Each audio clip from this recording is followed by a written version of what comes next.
Saat selingkuhan suamiku berteriak memaksa minta talak 3 di depan orang banyak, aku justru tertawa puas karena dia tidak sadar baru saja membuat mereka semua menyesal dalam sekejap.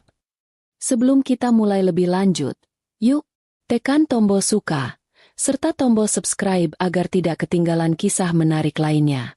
Dan jangan lupa absen asal kota Bapak Ibu di kolom komentar. Semoga rezeki kita semua dilancarkan, kesehatan kita diberkahi, dan keluarga kita selalu harmonis dalam lindungannya. Amin. Cermin besar di ruang tengah rumah kami sepertinya adalah benda paling jujur yang ada di bangunan megah ini, berbeda sekali dengan para penghuninya. Pagi itu, aku berdiri di depan cermin, mematut diri sebentar sebelum memulai rutinitas harianku yang jauh dari kata mewah. Wajahku polos tanpa bedak tebal, hanya pelembab biasa supaya kulit tidak kering karena seharian terkena hawa panas kompor pelebur lilin malam. Rambutku kuikat asal-asalan. Yang penting tidak mengganggu mata saat aku harus menorehkan canting di atas kain mori. Beginilah penampilanku sehari-hari. Sari, si pemilik pabrik batik tulis yang konon paling disegani di kota ini. Tapi kalau di rumah sendiri, penampilanku kalah jauh sama pembantu tetangga sebelah yang kalau ke pasar saja pakai lipstik merah merona. Matahari bahkan belum tinggi benar. Tapi kesibukan di dapur produksi belakang rumah sudah terdengar riuh rendah. Suara tawa para ibu-ibu pembatik, denting wajan kecil tempat mencairkan malam, dan aroma khas lilin panas yang bagiku lebih harum daripada parfum mahal manapun, sudah menyambut indera penciumanku. Ini adalah duniaku, tempat di mana aku merasa berharga, tempat di mana keringatku berubah menjadi lembaran rupiah yang menghidupi puluhan keluarga, termasuk menghidupi 2 orang benalu yang masih terlelap nyaman di kamar berpenyejuk udara di rumah utama. Siapa lagi kalau bukan Mas Bimo, suamiku tercinta yang gayanya selangit, dan ibunya, Bu Broto, mertuaku yang tingkahnya ngalah-ngalahin ratu keraton. Pintu kamar utama akhirnya terbuka juga sekitar pukul 9 pagi, memuntahkan sosok Mas Bimo yang sudah rapi jali. Lihatlah dia, suamiku itu memang juara kalau soal penampilan. Kulitnya bersih terawat, mungkin lebih mulus daripada kulitku. Rambutnya ditata klimis dengan minyak rambut yang baunya bisa tercium dari jarak 5 meter, dan pakaiannya selalu licin tanpa kusut sedikit pun. Kalau orang yang tidak kenal melihat kami jalan berdua, pasti dikiranya aku ini asisten rumah tangga yang sedang mengantar majikannya jalan-jalan. Lucu memang, padahal jas yang dia pakai, jam tangan yang melingkar di pergelangan tangannya, sampai minyak wangi yang dia semprotkan itu, semuanya dibeli pakai uang hasil penjualan kain batik yang aku kerjakan sampai punggungku mau patah. Mas Bimo berjalan menuju meja makan dengan langkah tegap seolah dia baru saja memenangkan perang. Padahal musuh terbesarnya pagi ini cuma rasa kantuk karena begadang main ponsel semalaman. Dia duduk di kursi paling ujung, tempat biasa kepala keluarga duduk, lalu mulai memindai menu sarapan dengan tatapan kritikus makanan. Tidak ada ucapan selamat pagi atau sekadar tanya kabar istrinya sudah makan atau belum. Yang keluar dari mulutnya justru keluhan soal kopi yang katanya kurang panas atau nasi goreng yang bawangnya kebanyakan. Aku cuma diam saja sambil menuangkan air putih ke gelasnya. Sudah kebal rasanya telinga ini. Lagi pula, berdebat sama Mas Bimo itu ibarat ngomong sama tembok. Capek sendiri dan temboknya tetap di situ-situ saja. Belum selesai aku meladeni Mas Bimo. Satu lagi drama kehidupan muncul dari kamar sebelah. Bu Broto, ibu mertuaku yang terhormat, keluar dengan daster batik sutra yang harganya bisa buat makan satu keluarga sederhana selama sebulan. Wajahnya sudah dilapisi bedak, alisnya sudah digambar melengkung tinggi seakan siap memarahi siapa saja yang lewat, dan lehernya, ya ampun, kalung emasnya itu loh, beratnya mungkin bisa bikin leher orang biasa encok. Dia berjalan pelan, dagunya diangkat sedikit. Persis Pragawati yang sedang berjalan di panggung. Bedanya panggung ini cuma ruang makan yang sebentar lagi bakal jadi arena sidang dadakan. Bu Broto langsung duduk di samping anak kesayangannya dan mulai melancarkan serangan udara seperti biasa. Kalimat pertamanya pagi ini sungguh luar biasa. Dia bilang kalau wajah Mas Bimo terlihat sedikit kusam dan menyalahkanku karena tidak becus mengurus kebutuhan gizi suami. Padahal kalau dipikir-pikir, Mas Bimo itu makannya lebih bergizi daripada atlet nasional. Daging harus impor, buah harus segar, susu harus yang kalsium tinggi. Kalau masih kusam juga, mungkin itu bukan salah gizi, tapi salah hati yang kebanyakan bohong. Aku hanya tersenyum tipis, Senyum andalan yang kubuat seolah-olah aku setuju. Padahal dalam hati aku sedang menahan tawa membayangkan Bu Broto ini sebenarnya sadar tidak sih kalau anaknya itu cuma menang gaya doang. Sarapan berlangsung dengan iringan ceramah Bu Broto tentang betapa beruntungnya aku bisa menikah dengan Mas Bimo. Katanya, Mas Bimo itu keturunan ningrat, punya wibawa, dan pantas mendapatkan istri yang lebih berkelas daripada aku yang cuma tahu bau apek kain. Aku mendengarkan saja sambil mengunyah roti tawar yang rasanya tiba-tiba jadi hambar. Lucu sekali konsep. Beruntung, versi mertuaku ini. Apa dia lupa kalau dulu mereka datang melamar ke rumah orang tuaku dengan mobil sewaan? Atau dia lupa kalau utang judi almarhum suaminya dulu siapa yang melunasi? Tentu saja dia lupa. Atau lebih tepatnya pura-pura lupa. Orang kalau sudah nyaman hidup enak memang suka mendadak amnesia sama sejarah. Mas Bimo akhirnya angkat bicara setelah kenyang. Dia bilang hari ini ada pertemuan penting dengan penanam modal dari Jakarta untuk membahas perluasan pasar batik kita. Katanya dia butuh dana tunai 20 juta rupiah untuk menjamu tamu tersebut di restoran mewah dan sewa tempat pertemuan. Aku mengernyitkan dahi. Perluasan pasar? Sejak kapan Mas Bimo peduli sama pasar? Terakhir kali dia aku suruh mengecek stok kain di gudang saja. Dia pulang dengan alasan alergi debu dan bersin-bersin seharian kayak orang kena flu burung. Sekarang mendadak mau urus perluasan pasar dengan modal puluhan juta. Ada yang tidak beres. Insting dagangku mulai menyalakan sinyal bahaya. Aku mencoba bertanya pelan-pelan. Meminta rincian siapa tamunya dan di mana pertemuannya. Tapi belum sempat kalimatku selesai, Mas Bimo sudah memotong dengan nada tinggi. Seolah aku ini bawahan yang lancang menanyakan kebijakan direktur. Dia bilang aku ini terlalu curigaan, tidak percaya sama suami, dan picik. Bu Broto tentu saja langsung menyambar, membela anaknya mati-matian. Katanya wajar suami butuh modal, namanya juga pemimpin perusahaan. Masa mau ketemu orang penting cuma modal air putih? Padahal yang dia sebut pemimpin perusahaan itu, tanda tangan cek saja masih harus tanya aku dulu. Akhirnya, karena malas memperpanjang keributan pagi-pagi yang bisa bikin suasana hati para pembatik di belakang ikut rusak, aku berikan saja kartu debit perusahaan yang saldonya sudah aku batasi. Aku bilang ke dia kalau uang tunai sedang tidak ada di brankas rumah. Jadi pakai kartu saja supaya tercatat di pembukuan. Wajah Mas Bimo terlihat sedikit kecewa. Mungkin dia berharap dapat uang tunai gepokan yang bisa dia selipkan sebagian ke kantong pribadinya tanpa jejak. Tapi dia tidak bisa menolak. Gengsinya terlalu tinggi untuk mengakui kalau dia butuh uang tunai buat pegangan. Dia menyambar kartu itu dengan kasar. Lalu pamit tanpa mencium tanganku atau sekadar bilang terima kasih. Setelah mobil sedan hitam mengkilap milikku yang diakui sebagai miliknya itu menderu keluar dari halaman rumah, suasana kembali tenang. Bu Broto juga masuk lagi ke kamarnya. Mungkin mau lanjut tidur cantik atau menelepon teman-teman arisannya untuk pamer kebohongan terbaru soal kesuksesan anaknya. Aku menghela napas panjang. Beban di dada rasanya sedikit berkurang begitu dua orang itu tidak ada di hadapan. Aku segera menuju ke ruang kerjaku yang kecil di pojok belakang, tempat di mana semua rahasia keuangan perusahaan tersimpan rapi dalam tumpukan buku besar dan catatan digital. Ruang kerjaku ini jauh dari kata mewah. Tidak ada kursi kulit empuk atau meja mahoni besar seperti di ruang kerja Mas Bimo yang jarang dia pakai itu. Di sini cuma ada meja kayu jati tua warisan bapakku, laptop yang sudah mulai lemot, dan tumpukan nota yang belum direkap. Tapi di ruangan inilah jantung batik Sekar Arum berdetak. Aku mulai membuka buku catatan pengeluaran bulan lalu yang sebenarnya sudah kucurigai sejak minggu lalu. Tapi belum sempat kuteliti karena pesanan seragam nikahan sedang membludak. Angka-angka di layar laptop menatapku balik, dan semakin aku teliti, semakin rasanya ada yang mencubit ulu hatiku. Ada banyak pengeluaran aneh yang tidak masuk akal dalam 3 bulan terakhir. Tertulis di sana biaya, perawatan kendaraan operasional, yang jumlahnya fantastis. Padahal mobil box untuk kirim barang baru saja diservis bulan lalu dan biayanya tidak sampai 1/4 dari yang tertulis.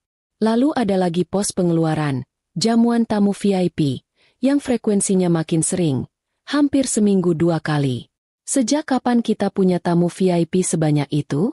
Perasaan tamu yang datang ke galeri kebanyakan turis lokal atau ibu-ibu pejabat yang kalau belanja pasti minta diskon, bukan minta dijamu makan mewah. Tanganku gemetar saat menemukan satu lagi bukti transaksi yang menggelikan. Ada tagihan dari sebuah toko perhiasan emas ternama di pusat kota. Di keterangannya tertulis, hadiah relasi bisnis. Seumur-umur aku berbisnis batik, belum pernah ada sejarahnya kita kasih hadiah relasi bisnis berupa kalung emas. Paling banter juga kita kasih kain batik tulis motif terbaru atau selendang sutra. Ini Mas Bimo kasih emas ke relasi bisnis yang mana? Relasi bisnis kok dikasih perhiasan? Memangnya mau dilamar? Rasanya lucu sekaligus perih. Membayangkan suamiku yang gagah itu ternyata sepintar ini membodohi istrinya yang dia pikir cuma tahu urusan dapur dan kain. Aku mencoba berpikir positif. Mungkin Mas Bimo memang sedang berusaha melobi orang penting.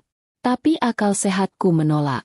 Mas Bimo itu tipe orang yang kalau disuruh tawar-menawar harga cabai di pasar saja kalah telak. Apalagi melobi penanam modal kelas kakap. Dia itu cuma pintar bicara soal gaya hidup, soal merek sepatu, soal mobil keluaran terbaru. Kalau bicara bisnis, dia nol besar. Dulu pernah aku biarkan dia mengurus satu pesanan besar dari kementerian. Hasilnya kacau balau. Salah kirim motif, salah hitung harga. Sampai aku harus turun tangan minta maaf dan ganti rugi. Sejak saat itu, aku tidak pernah lagi kasih dia tanggung jawab besar. Cukup jadi wajah perusahaan saja biar dia senang. Kejanggalan ini bukan cuma soal uang. Sikap Mas Bimo belakangan ini juga berubah drastis. Dulu, semalas-malasnya dia, kalau pulang ke rumah pasti masih sempat duduk di ruang tengah nonton televisi. Sekarang, dia sering pulang larut malam dengan alasan lembur di kantor pemasaran yang sebenarnya cuma ruko kosong tempat kita simpan stok kain. Baunya juga beda. Kalau dulu dia bau rokok dan kopi, belakangan ini kalau pulang dia bau wangi yang aneh.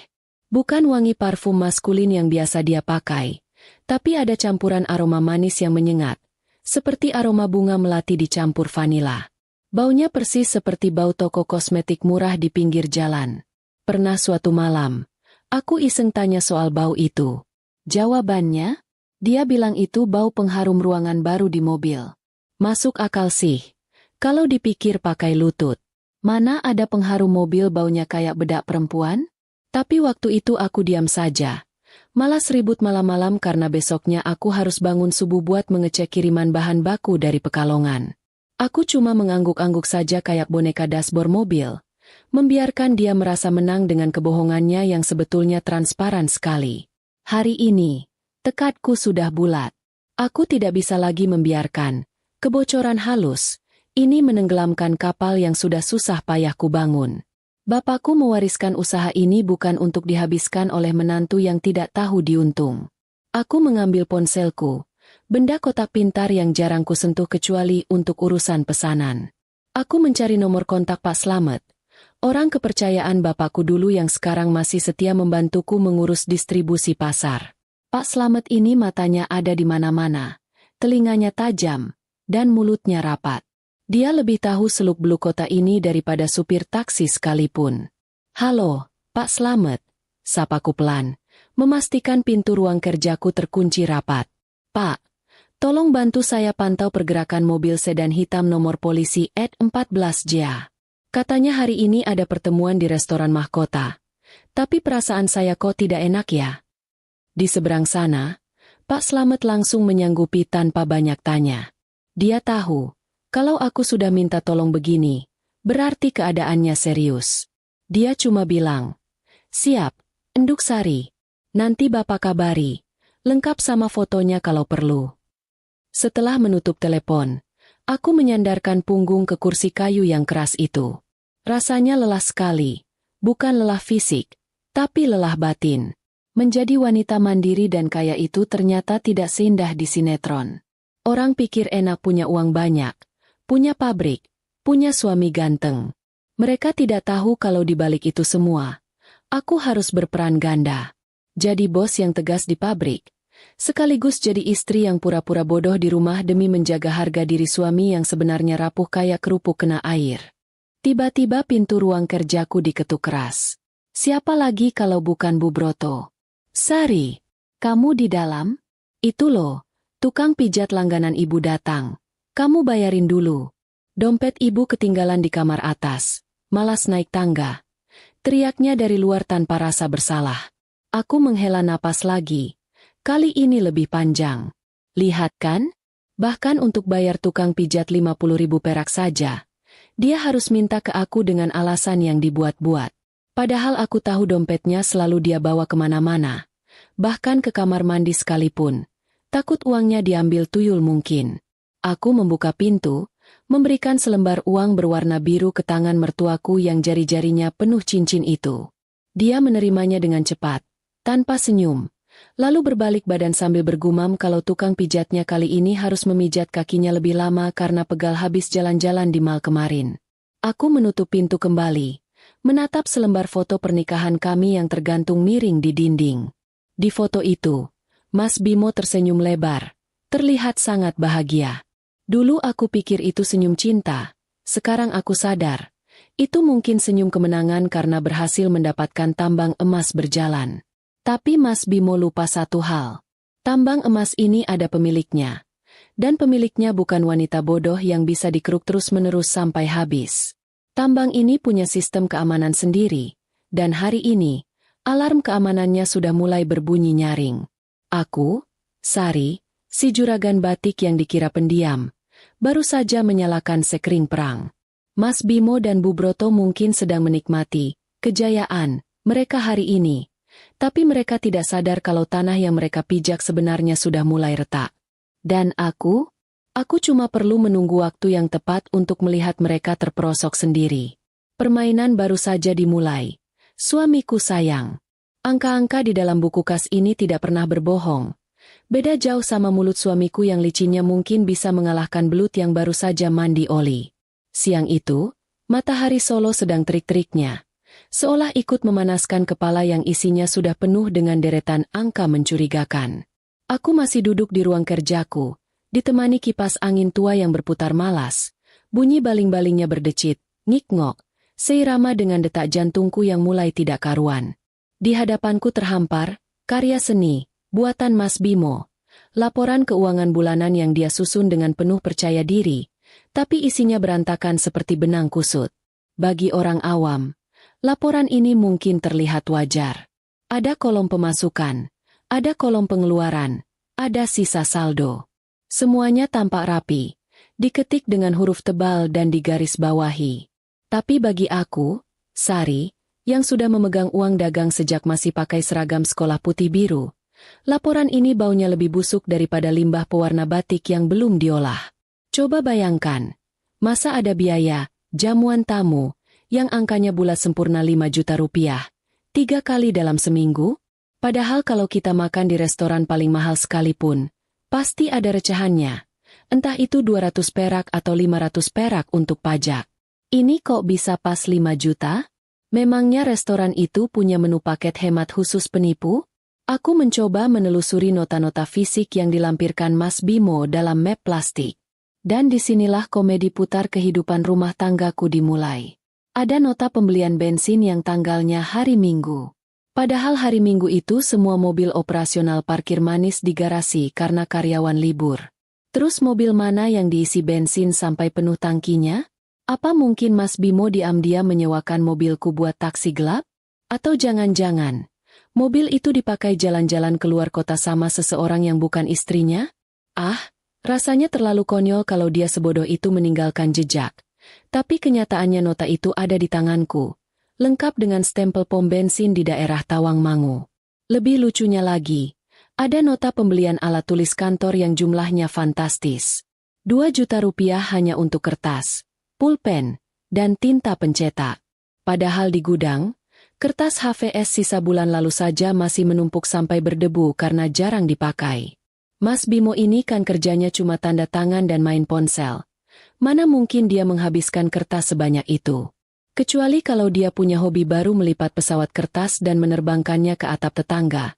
Atau mungkin dia makan kertas itu sebagai camilan sore. 2 juta rupiah itu kalau dibelikan kerupuk, bisa buat merendam satu kampung dalam lautan kerupuk. Lamunanku buyar saat ponselku bergetar di atas meja. Nama, Pak Slamet, muncul di layar. Jantungku yang tadinya berdetak karena marah, sekarang berdetak karena was-was. Pak Slamet ini orang tua yang bicaranya irit. Kalau dia menelepon, berarti ada hal penting yang tidak bisa ditunda.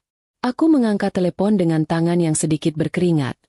Padahal kipas angin sudah kuputar ke kecepatan maksimal. Halo, Enduk Sari. Suara serak Pak Slamet terdengar di ujung sana. Latar belakang suaranya bising seperti suara jalan raya. Bapak sekarang ada di depan toko Mas Semar. Yang di jalan utama itu loh. Mobil hitam suamimu parkir di sini. Dugaanku ternyata meleset. Aku kira Mas Bimo sedang makan siang mewah. Ternyata dia sedang berinvestasi. Tapi tunggu dulu. Investasi emas batangan untuk tabungan masa depan. Atau investasi perhiasan untuk masa depan orang lain? Mas Bimo sendirian, Pak? Tanyaku, berusaha menjaga suaraku tetap datar, meski rasanya ingin berteriak. Tidak. Enduk, ada perempuan muda. Rambutnya panjang, ikal, dicat warna pirang jagung. Pakainya baju merah menyala, kayak lampion pas Imlek. Mereka masuk ke dalam, mesra sekali, gandengan tangan terus. Tadi Bapak sempat lihat si perempuan menunjuk-nunjuk kalung model rantai besar di etalase. Mendengar laporan pandangan mata Pak Slamet, dadaku rasanya seperti dihantam palu godam. Rambut pirang jagung, baju merah menyala, selera Mas Bimo ternyata rendah sekali. Dulu dia bilang suka wanita yang anggun dan sederhana seperti aku. Sekarang malah kepincut sama wanita yang dandanannya seperti rambu lalu lintas. Tapi anehnya, tidak ada air mata yang jatuh. Mungkin karena air mataku sudah habis menguap saking panasnya hati ini, atau mungkin karena aku sadar, menangis tidak akan mengembalikan uangku yang dipakai beli kalung rantai kapal itu. Bapak foto ya? Enduk, buat bukti. Habis ini mereka kelihatannya mau geser ke toko tas di sebelahnya. Lanjut Pak Slamet, terdengar semangat sekali. Sepertinya dia menikmati peran barunya sebagai intelijen partikelir. Iya, Pak. Hati-hati jangan sampai ketahuan. Tolong ikuti terus sampai mereka pulang, tapi jaga jarak. Pesanku sebelum menutup telepon. Aku kembali menatap layar laptop. Sekarang semuanya jadi masuk akal. Uang tunai 5 juta yang bulat sempurna itu, nota bensin di hari libur, uang alat tulis yang tidak masuk akal, semuanya bermuara ke satu tujuan, wanita pirang jagung. Jadi, selama ini aku banting tulang mengurus pabrik, menghirup bau malam panas, menghadapi komplain pelanggan, hanya untuk membiayai Mas Bimo bermain rumah-rumahan dengan boneka barunya. Rasanya ingin tertawa, menertawakan nasibku yang sepertinya sedang dijadikan bahan lelucon oleh Tuhan. Tapi Sari bukan wanita yang akan diam saja meratapi nasib di pojok kamar sambil mendengarkan lagu sedih. Kalau Mas Bimo pikir dia bisa mempermainkan aku, dia salah besar. Dia lupa kalau aku ini pedagang. Pedagang itu paling pantang rugi. Kalau ada barang cacat, pilihannya cuma 2, diperbaiki kalau masih bisa, atau dibuang ke tempat sampah kalau sudah tidak layak jual. Dan sepertinya, Mas Bimo masuk kategori kedua. Sore harinya, Mas Bimo pulang dengan wajah berseri-seri. Senyumnya lebar sekali. Mungkin karena habis dapat servis, memuaskan dari si pirang jagung, atau karena dompetnya terasa ringan setelah menguras isinya. Dia masuk rumah sambil bersiul-siul kecil, membawa bungkusan martabak manis di tangan kanannya. Tumben sekali dia bawa oleh-oleh. Biasanya boro-boro bawa makanan. Bawa badan pulang utuh saja sudah syukur. Ini pasti sogokan. Taktik klasik suami yang habis berbuat salah. Bawakan makanan manis biar istri lupa bertanya macam-macam. Dek, ini Mas belikan martabak keju kesukaanmu. Tadi lewat, antriannya panjang banget loh. Tapi Mas bela-belain antre demi istri tercinta. Katanya sambil meletakkan bungkusan itu di meja makan. Aku menatap bungkusan itu, lalu menatap wajahnya. Wah, terima kasih ya, Mas. Tumben antre martabak. Bukannya Mas tadi ada pertemuan penting? Katanya sampai sore. Tanyaku dengan nada polos yang dibuat-buat, sambil pura-pura sibuk melipat serbet makan. Wajahnya sedikit berubah. Ada kedutan kecil di sudut matanya.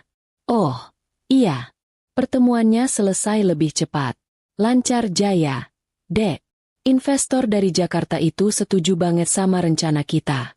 Malah dia puji presentasi Mas. Katanya visi Mas Bimo ini jauh ke depan.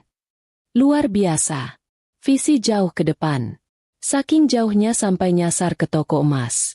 Aku mengangguk-angguk kagum. Hebat ya suamiku. Terus, tadi investornya laki-laki atau perempuan, Mas? Siapa tahu kalau perempuan. Bisa aku ajak ngobrol soal motif batik. Mas Bimo tersedak ludahnya sendiri. Dia batuk-batuk kecil. Wajahnya merah padam sejenak. Laki-laki kok. Bapak-bapak tua. Galak. Tapi baik hati. Namanya Pak Handoko.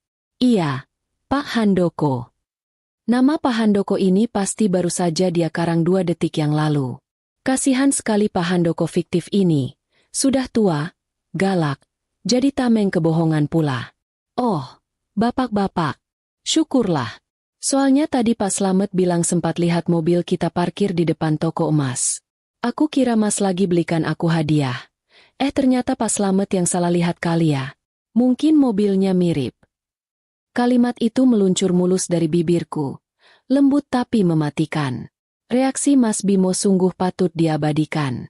Matanya melotot sebentar. Tangannya yang mau mengambil gelas air terhenti di udara. Pucat pasinya mulai terlihat. Kontras sekali dengan wajahnya yang tadi cerah ceria. Dia meneguk air putih dengan rakus. Seolah tenggorokannya mendadak jadi gurun pasir. Ah, iya. Salah lihat itu pasti. Mobil kayak punya kita kan pasaran. Banyak yang punya. Tadi Mas seharian di gedung pertemuan kok, tidak kemana-mana. Elaknya, tapi suaranya bergetar, tidak setegas tadi pagi saat minta uang. Aku tersenyum manis. Senyum yang tidak mencapai mata. Iya, Mas. Aku percaya kok.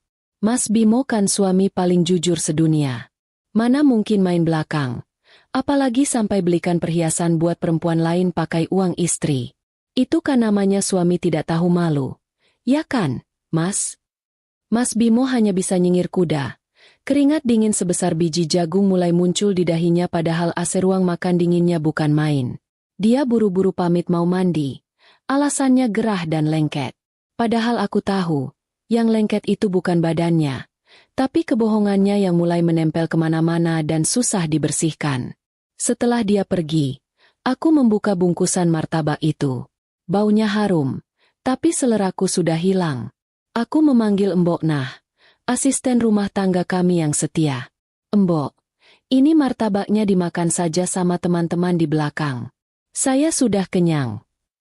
Malam itu, saat Mas Bimo sudah mendengkur keras di sampingku, mungkin lelah setelah seharian bersandiwara, aku tidak bisa tidur. Aku kembali ke ruang kerjaku. Menyalakan laptop. Tekadku semakin bulat. Firasatku terbukti.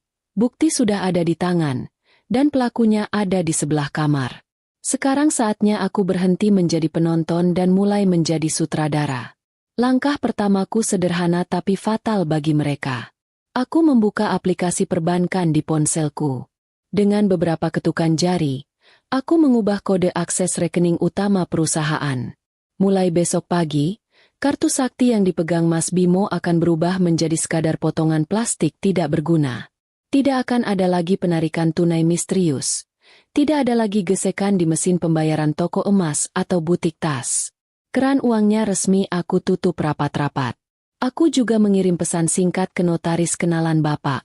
Pak, besok pagi saya mau konsultasi soal balik nama beberapa aset dan pemisahan harta. Tolong disiapkan waktunya.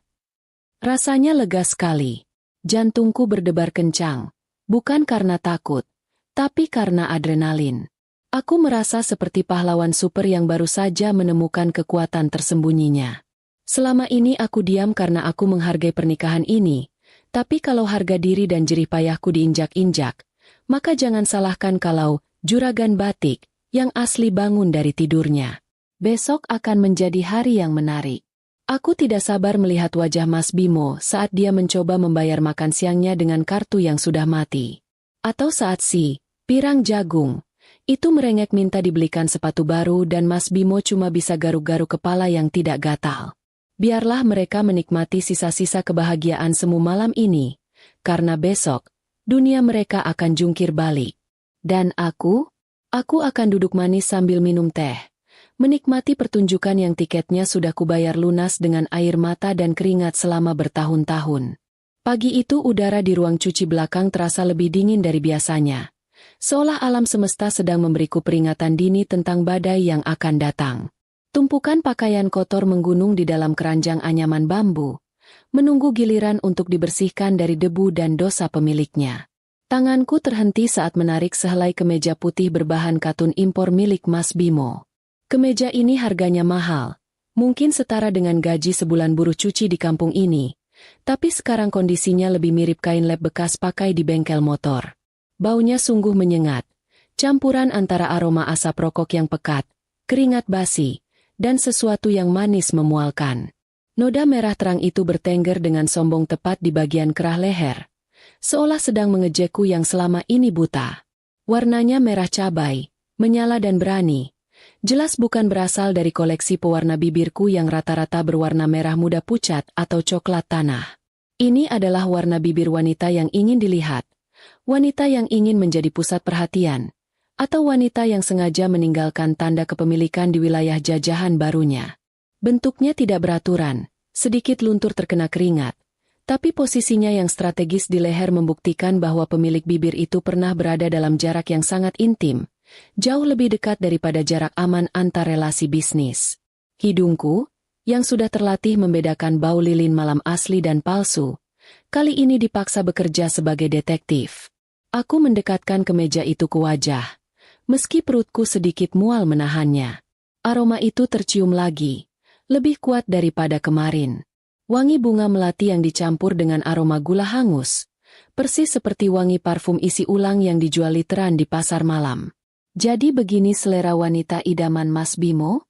Dia rela menukar istri yang wangi tubuhnya asli rempah dan bunga segar, dengan wanita yang wanginya bisa bikin pusing 7 keliling. Rasanya seperti menukar batik tulis halus dengan kain cetak pabrikan yang luntur sekali cuci. Suara langkah kaki berat terdengar menyeret dari arah dapur, memecah konsentrasiku meneliti barang bukti. Mas Bimo muncul dengan wajah kusut masai, matanya merah berair seperti orang sakit mata, dan rambutnya mencuat ke sana kemari persis sarang burung pipit. Dia berjalan sempoyongan menuju lemari es, mengambil botol air dingin dan menenggaknya rakus sampai tumpah-tumpah ke dagu. Lihatlah, Direktur Utama, kebanggaan Bu Broto ini, jam 10 pagi baru bangun, itu pun kondisinya lebih mirip orang yang habis dihajar massa daripada habis rapat bisnis. Duh, kepala Mas sakit banget, Dek. Tolong buatkan teh manis hangat dong, gulanya yang banyak. Rengeknya tanpa rasa bersalah, lalu menjatuhkan badannya ke kursi makan kayu jati sampai berbunyi kerak pelan. Aku meletakkan kemeja kotor itu kembali ke keranjang, menyembunyikannya di bawah tumpukan dasterku, seolah itu adalah benda keramat yang tidak boleh dilihat orang lain dulu. Dengan langkah tenang, aku berjalan ke dapur, menyeduh teh seperti istri yang berbakti. Sambil mengaduk gula, aku bertanya dengan nada datar. Rapatnya semalam sampai jam berapa tuh, Mas? Kok pulangnya subuh? Terus baunya kayak habis mandi di gentong arak begitu. Mas Bimo memijat pelipisnya. Wajahnya meringis menahan pening. Wah, alot banget diskusinya, Dek. Orang Jakarta itu kalau negosiasi susah, mintanya macam-macam. Kita terpaksa lanjut ngobrol di tempat karaoke keluarga biar suasananya cair. Tahu sendiri kan, namanya juga menjamu tamu. Mas harus temani sampai mereka puas. Ini semua demi pabrik kita loh, Dek. Alasan klasik yang sudah basi. Karaoke keluarga katanya? Sejak kapan karaoke keluarga menyediakan pemandu lagu yang meninggalkan jejak lipstik di leher pelanggan? Dan sejak kapan negosiasi bisnis batik dilakukan sambil teriak-teriak nyanyi lagu dangdut sampai pagi buta? Kalau memang demi pabrik, harusnya dia bawa contoh kain, bukan bawa suara sumbang. Aku menaruh gelas teh di hadapannya dengan sedikit hentakan, cukup keras untuk membuat air tehnya muncrat sedikit ke meja. Oalah, berat sekali ya perjuanganmu, Mas. Sampai ada cap stempel merah di kerah bajumu itu. Mungkin saking cairnya suasana, tamunya sampai salah kira lehermu itu kertas kontrak yang harus ditandatangani pakai bibir. Sindirku halus sambil tersenyum miring. Wajah Mas Bimo yang tadi pucat karena pening, sekarang mendadak berubah warna menjadi merah padam, lalu memucat lagi dalam hitungan detik. Matanya membelalak. Tangannya refleks meraba lehernya sendiri, seolah mencari bukti kejahatannya yang tertinggal. Gerakan tubuhnya kaku, seperti maling ayam yang tertangkap basah sedang memegang kaki ayamnya. Mulutnya membuka menutup seperti ikan mas koki kekurangan oksigen, mencari kata-kata sanggahan yang masuk akal, tapi otaknya sepertinya masih macet total akibat alkohol semalam. Belum sempat dia mengarang cerita baru, sang pelindung abadi muncul dari kamar. Bu Broto keluar dengan wajah panik melihat anak kesayangannya terlihat menderita. Dia langsung menyambar. "Kenapa, Bimo? Sakit lagi? Itu pasti karena kamu kecapean mikir nasib perusahaan. Istrimu ini memang tidak peka. Suami pulang pagi cari uang bukannya dipijati malah diajak ribut. Sari, kamu itu kalau suami sakit embok ya inisiatif panggil tukang urut atau buatkan jamu. Jangan cuma bisa nyindir. Luar biasa memang mertuaku ini. Matanya mungkin perlu diperiksakan ke dokter spesialis.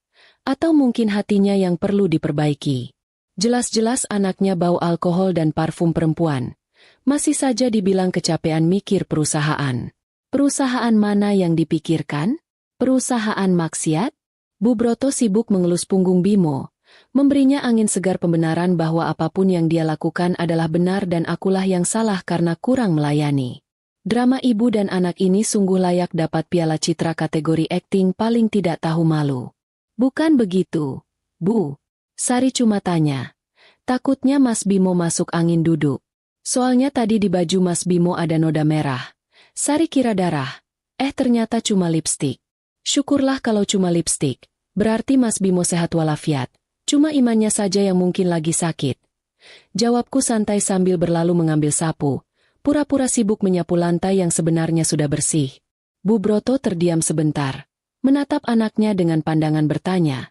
Tapi sedetik kemudian dia sudah kembali ke mode penyangkalan. Paling itu tidak sengaja kena baju orang lain pas jalan keluar. Jakarta itu kan padat.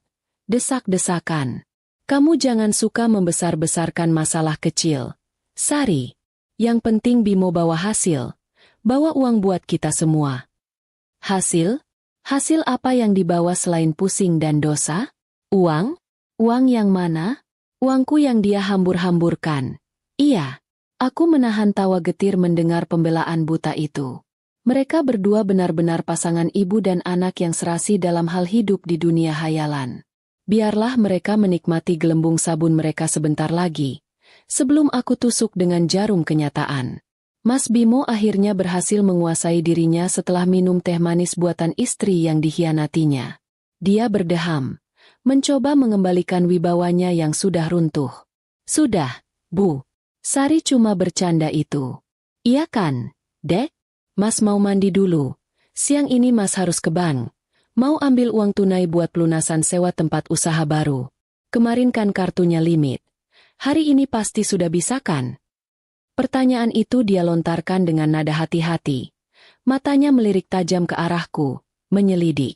Dia berharap aku sudah lupa soal insiden kartu kemarin. Atau berharap aku sudah menambah saldo limitnya. Kasihan sekali. Dia tidak tahu kalau kartu itu bukan cuma limit. Tapi sudah aku blokir permanen atas nama pemilik rekening. Yaitu aku sendiri. Coba saja, Mas. Siapa tahu sistem banknya sudah waras. Tapi kalau masih tidak bisa, mungkin itu tandanya Tuhan menyuruh Mas istirahat dulu. Jangan terlalu boros. Jawabku enteng tanpa menoleh. Mas Bimo mendengus kesal. Lalu menyeret langkahnya menuju kamar mandi. Pintu kamar mandi dibanting keras. Pelampiasan amarah seorang pria yang tidak berdaya tanpa dompet istrinya. Aku memungut kemeja putih bernoda itu dari keranjang. Tidak, aku tidak akan mencucinya.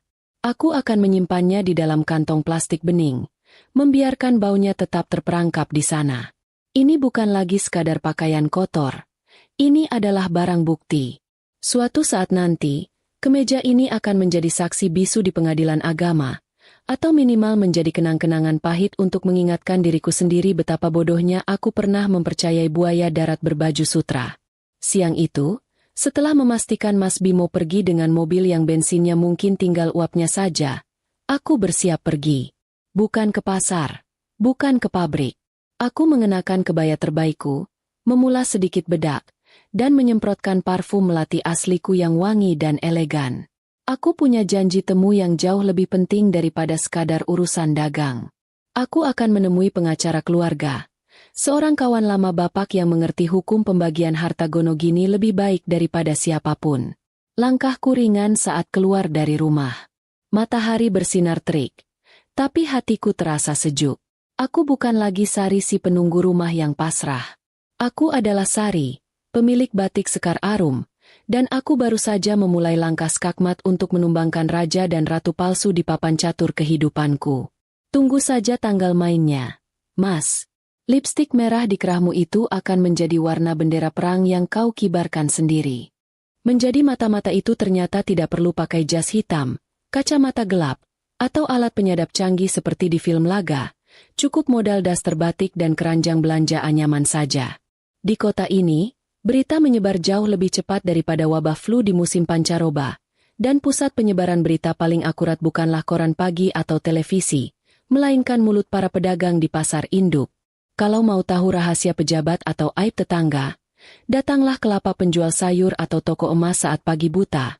Di sanalah kantor berita sesungguhnya beroperasi. Pagi ini aku sengaja turun gunung, meninggalkan singgasana pabrikku untuk menyapa teman-teman lama di pasar pusat tekstil dan perhiasan. Begitu kakiku melangkah masuk ke lorong pasar yang sempit dan berbau khas rempah itu, sambutan hangat langsung membanjir. Para pedagang, kuli panggul, sampai tukang parkir menyapaku dengan hormat. Monggo, Bu Juragan, atau Pinarak, Bu Sari. Mereka tahu siapa pemilik asli batik Sekar Arum. Mereka tahu siapa yang dulu merintis usaha dari jualan kain perca di emperan toko sampai jadi juragan besar. Beda jauh sama Mas Bimo yang kalau ke pasar cuma mau pamer mobil dan tutup hidung karena jijik bau amis. Tujuanku hari ini spesifik. Toko emas, sumber rejeki, milik Bu Darmi. Bu Darmi ini adalah sahabat mendiang ibuku, sekaligus ketua adat, gosip di pasar ini.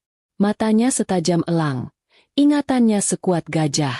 Kalau ada orang beli cincin kawin sampai orang jual kalung karena kalah judi, Bu Darmi pasti tahu detailnya sampai ke gram-gramnya.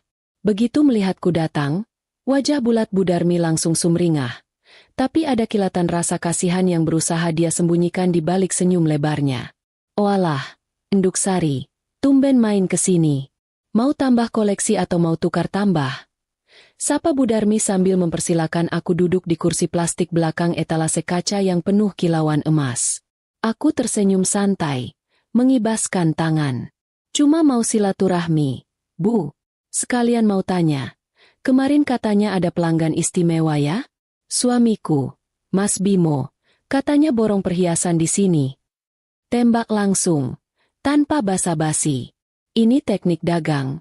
Tawar-menawar informasi harus cepat sebelum lawan sempat menyusun strategi bohong. Bu Darmi terdiam sejenak, melirik karyawan tokonya seolah memberi kode untuk tutup mulut. Lalu dia mendekatkan wajahnya ke arahku. Suaranya dipelankan menjadi bisikan yang penuh rahasia. Iya, Enduk. Kemarin suamimu datang siang bolong. Gayanya itu loh. Ampun deh, kayak bupati baru dilantik. Pakai kacamata hitam di dalam ruangan. Apa tidak gelap ya? Dia bawa perempuan. Enduk. Masih muda. Badannya meliuk-liuk kayak gitar Spanyol. Tapi bedaknya waduh, tebalnya ngalahin tembok keraton yang baru dicat ulang. Aku tertawa kecil mendengar deskripsi Bu Darmi yang jenaka tapi menohok itu. Namanya Jelita. Bu. Terus, mereka beli apa saja? Bukan beli apa saja, tapi borong apa saja. Koreksi Bu Darmi dengan nada gemas. Itu perempuan tunjuk sana tunjuk sini kayak anak kecil di toko permen. Dia minta gelang keroncong 3 biji, kalung model tambang yang beratnya 10 gram, sama cincin mata berlian. Suamimu cuma manggut-manggut saja kayak kerbau dicucuk hidungnya. Terus pas bayar, dia gesek kartu debit yang gambarnya batik itu loh. Kartu perusahaanmu kan? Darahku mendidih, tapi wajahku tetap kutata sedemikian rupa agar terlihat tenang. Kartu perusahaan. Jadi, keuntungan penjualan bulan lalu yang harusnya kupakai buat beli bahan sutra impor, malah melingkar di leher dan tangan wanita bernama Jelita itu.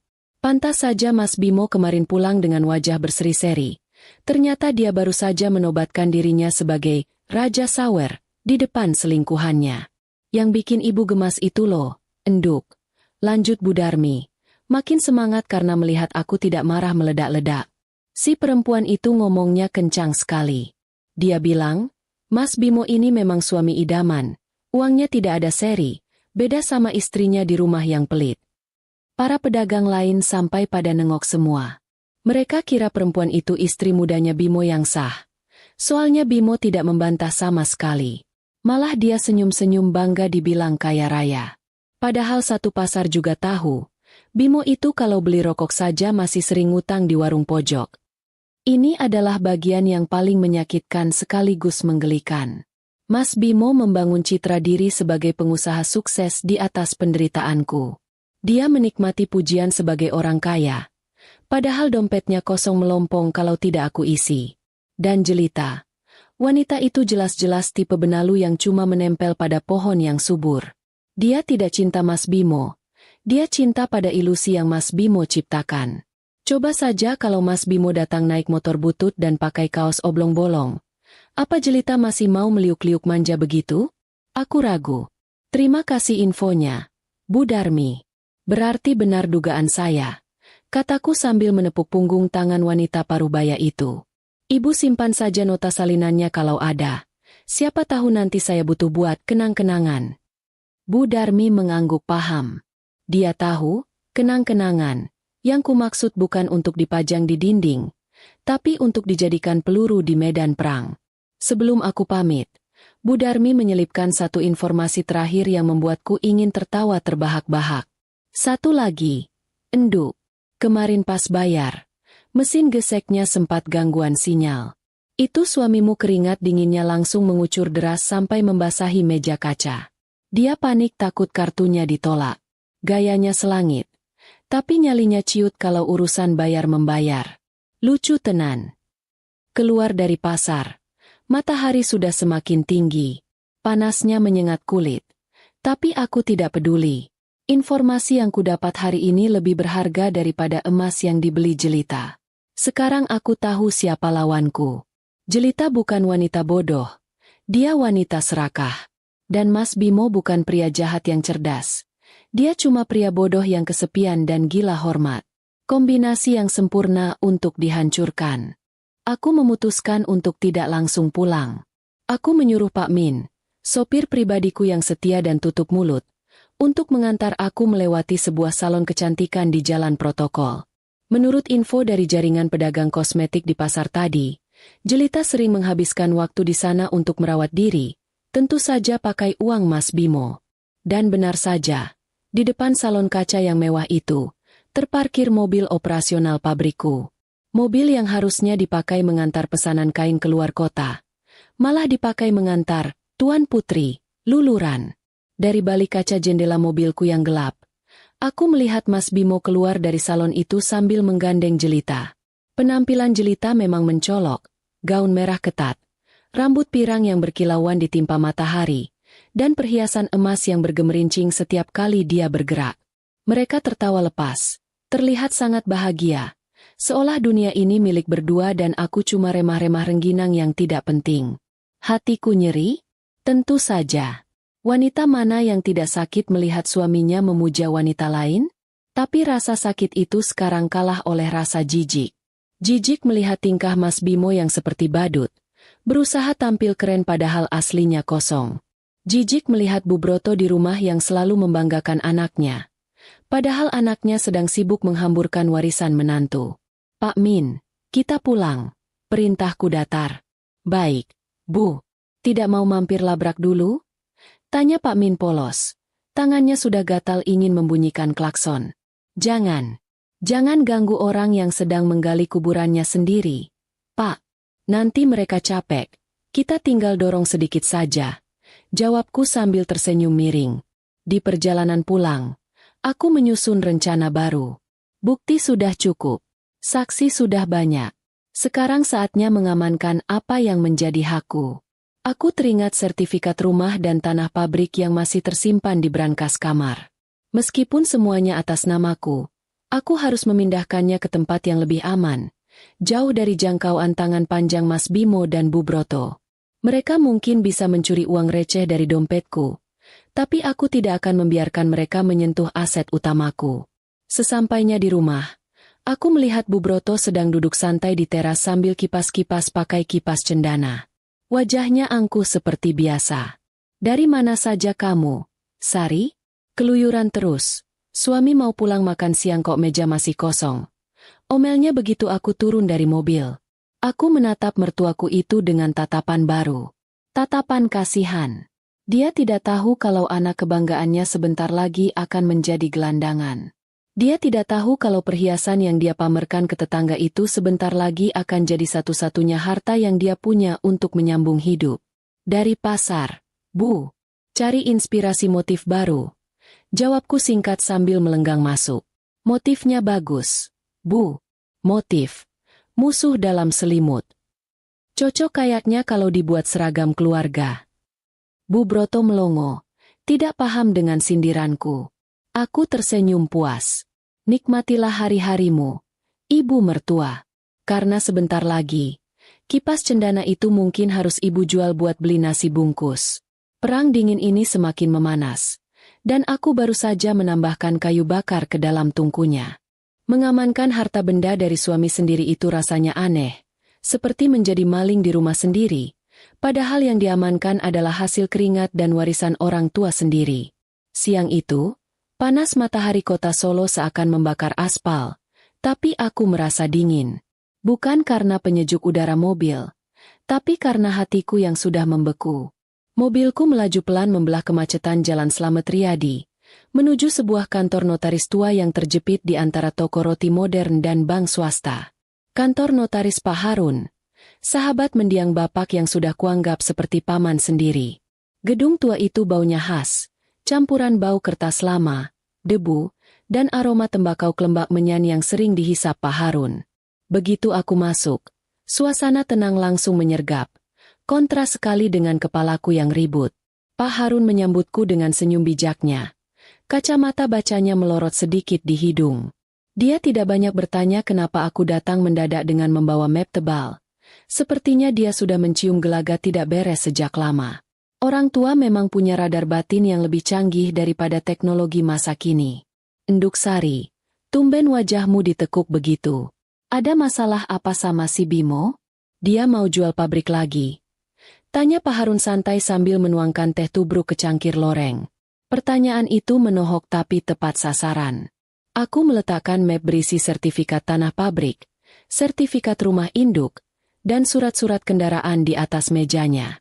"Belum, Pak." Tapi firasat Sari bilang, sebentar lagi dia bakal nekat. Sari mau minta tolong. "Pak, pastikan semua aset ini terkunci rapat atas nama Sari. Jangan sampai ada celah sedikit pun buat Bimo atau siapapun untuk menggadaikan, apalagi menjual tanpa tanda tangan basah Sari di depan mata Bapak." Pak Harun mengangguk-angguk. Jarinya mengetuk-ngetuk meja. Dia memeriksa berkas-berkas itu dengan teliti. "Tenang saja, Enduk. Secara hukum, ini semua harta bawaan dan harta yang kamu peroleh dari usahamu sendiri. Bimo itu posisinya cuma suami, bukan pemilik modal. Kalau dia macam-macam, dia bisa kita pidanakan. Tapi langkahmu ini sudah benar. Sedia payung sebelum hujan, sedia kunci ganda sebelum maling masuk." Mendengar ucapan Pak Harun, bahuku yang tegang perlahan rileks. Rasanya seperti ada beban 1 ton yang diangkat. Setidaknya, benteng pertahananku yang paling vital sudah aman. Rumah tempat kami berteduh dan pabrik tempat ratusan orang menggantungkan nasib tidak akan bisa disentuh oleh tangan jahil jelita maupun kerakusan Bimo. Biarlah mereka bermimpi menguasai kerajaanku. Nanti pas bangun, mereka bakal sadar kalau mereka cuma tidur di tikar butut. Urusan aset fisik selesai. Sekarang giliran urusan bensin. Mobil semewah apapun kalau tidak ada bensinnya pasti mogok. Begitu juga dengan gaya hidup Mas Bimo. Keluar dari kantor notaris, aku langsung menuju bank. Tujuanku 1, memblokir akses Mas Bimo ke rekening operasional perusahaan yang selama ini dia pegang kartunya. Dulu aku berikan akses itu karena aku percaya dia bisa bantu belanja kebutuhan mendadak. Tapi ternyata, kebutuhan mendadak, Versinya adalah gelang emas dan traktir makan selingkuhan. Di depan petugas bank yang ramah, aku memasang wajah paling memelas. Mbak, tolong ya, kartu tambahan atas nama suami saya diblokir saja. Sepertinya kartunya hilang atau dicuri orang. Soalnya ada transaksi aneh-aneh yang bukan kebiasaan suami saya. Kataku berbohong demi kebaikan. Kebaikan dompetku maksudnya. Petugas itu mengangguk prihatin dan dengan cekatan memproses permintaanku. Dalam hitungan menit, kartu sakti yang ada di dompet Mas Bimo resmi menjadi sampah plastik tak berguna. Aku membayangkan nanti malam atau besok, saat Mas Bimo dengan gaya sokaya mau membayar tagihan makan malam romantisnya. Dia akan menyodorkan kartu itu dengan percaya diri, lalu mesin pembayarannya akan berbunyi, tut-tut-tut, tanda ditolak. Petugas kasir akan menatapnya bingung. Jelita akan menatapnya curiga. Dan Mas Bimo? Dia pasti akan sibuk mencari alasan. Mungkin menyalahkan sinyal, menyalahkan bank, atau menyalahkan cuaca. Membayangkannya saja sudah membuatku ingin tertawa jahat.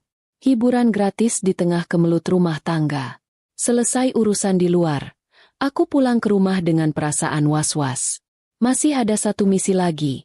Mengamankan perhiasan dan logam mulia simpananku yang ada di brankas kamar tidur. Ini misi paling berbahaya karena harus dilakukan di kandang macan. Untungnya, jam segini Mas Bimo belum pulang, mungkin masih sibuk menebar pesona, dan Bu Broto biasanya sedang tidur siang atau nonton sinetron azab di ruang tengah dengan volume maksimal. Aku menyelinap masuk ke kamar utama. Suasana kamar terasa pengap. Aura kebohongan Mas Bimo sepertinya menempel di dinding-dindingnya. Aku menuju lemari pakaian, menggeser tumpukan baju batik, dan membuka pintu rahasia menuju brankas kecil yang tertanam di dinding. Jantungku berdegup kencang saat memutar kombinasi angka. Klik. Pintu besi itu terbuka. Di dalamnya, berjejer rapi kotak-kotak perhiasan warisan ibu dan beberapa batang emas murni tabunganku. Ini adalah dana daruratku. Dana untuk masa depan anak-anakku kelak kalau aku punya. Atau dana pensiunku. Aku tidak rela 1 gram pun jatuh ke tangan wanita berambut pirang jagung itu. Dengan cepat, aku memindahkan semuanya ke dalam tas belanja kain yang kusam, supaya tidak mencolok. Brankas itu kini kosong. Hanya kusisakan 1 kotak berisi cincin kawin kami yang sudah lama tidak dipakai Mas Bimo, dan selembar kertas tagihan listrik yang belum dibayar. Biar kalau dia nekat membobol, dia tahu kalau dia juga punya kewajiban. Bukan cuma hak. Saat aku keluar kamar sambil menenteng tas belanjaan itu, aku berpapasan dengan Bu Broto di ruang tengah. Dia sedang duduk santai sambil makan keripik singkong. Matanya tidak lepas dari layar televisi yang menayangkan adegan istri yang disiksa mertua. Ironis sekali. Mau kemana lagi kamu, Sari? Bawa-bawa tas belanjaan begitu? Jangan bilang kamu mau kasih baju bekas ke orang miskin lagi. Ingat, kita ini keluarga terpandang. Jangan bikin malu dengan bawa bungkusan jelek begitu. Tegur Bu Broto tanpa menoleh. Mulutnya penuh remah keripik. Aku tersenyum simpul. Dia tidak tahu kalau isi tas bungkusan jelek ini nilainya bisa buat beli harga dirinya. Oh, ini cuma kain perca sisa jahitan, Bu.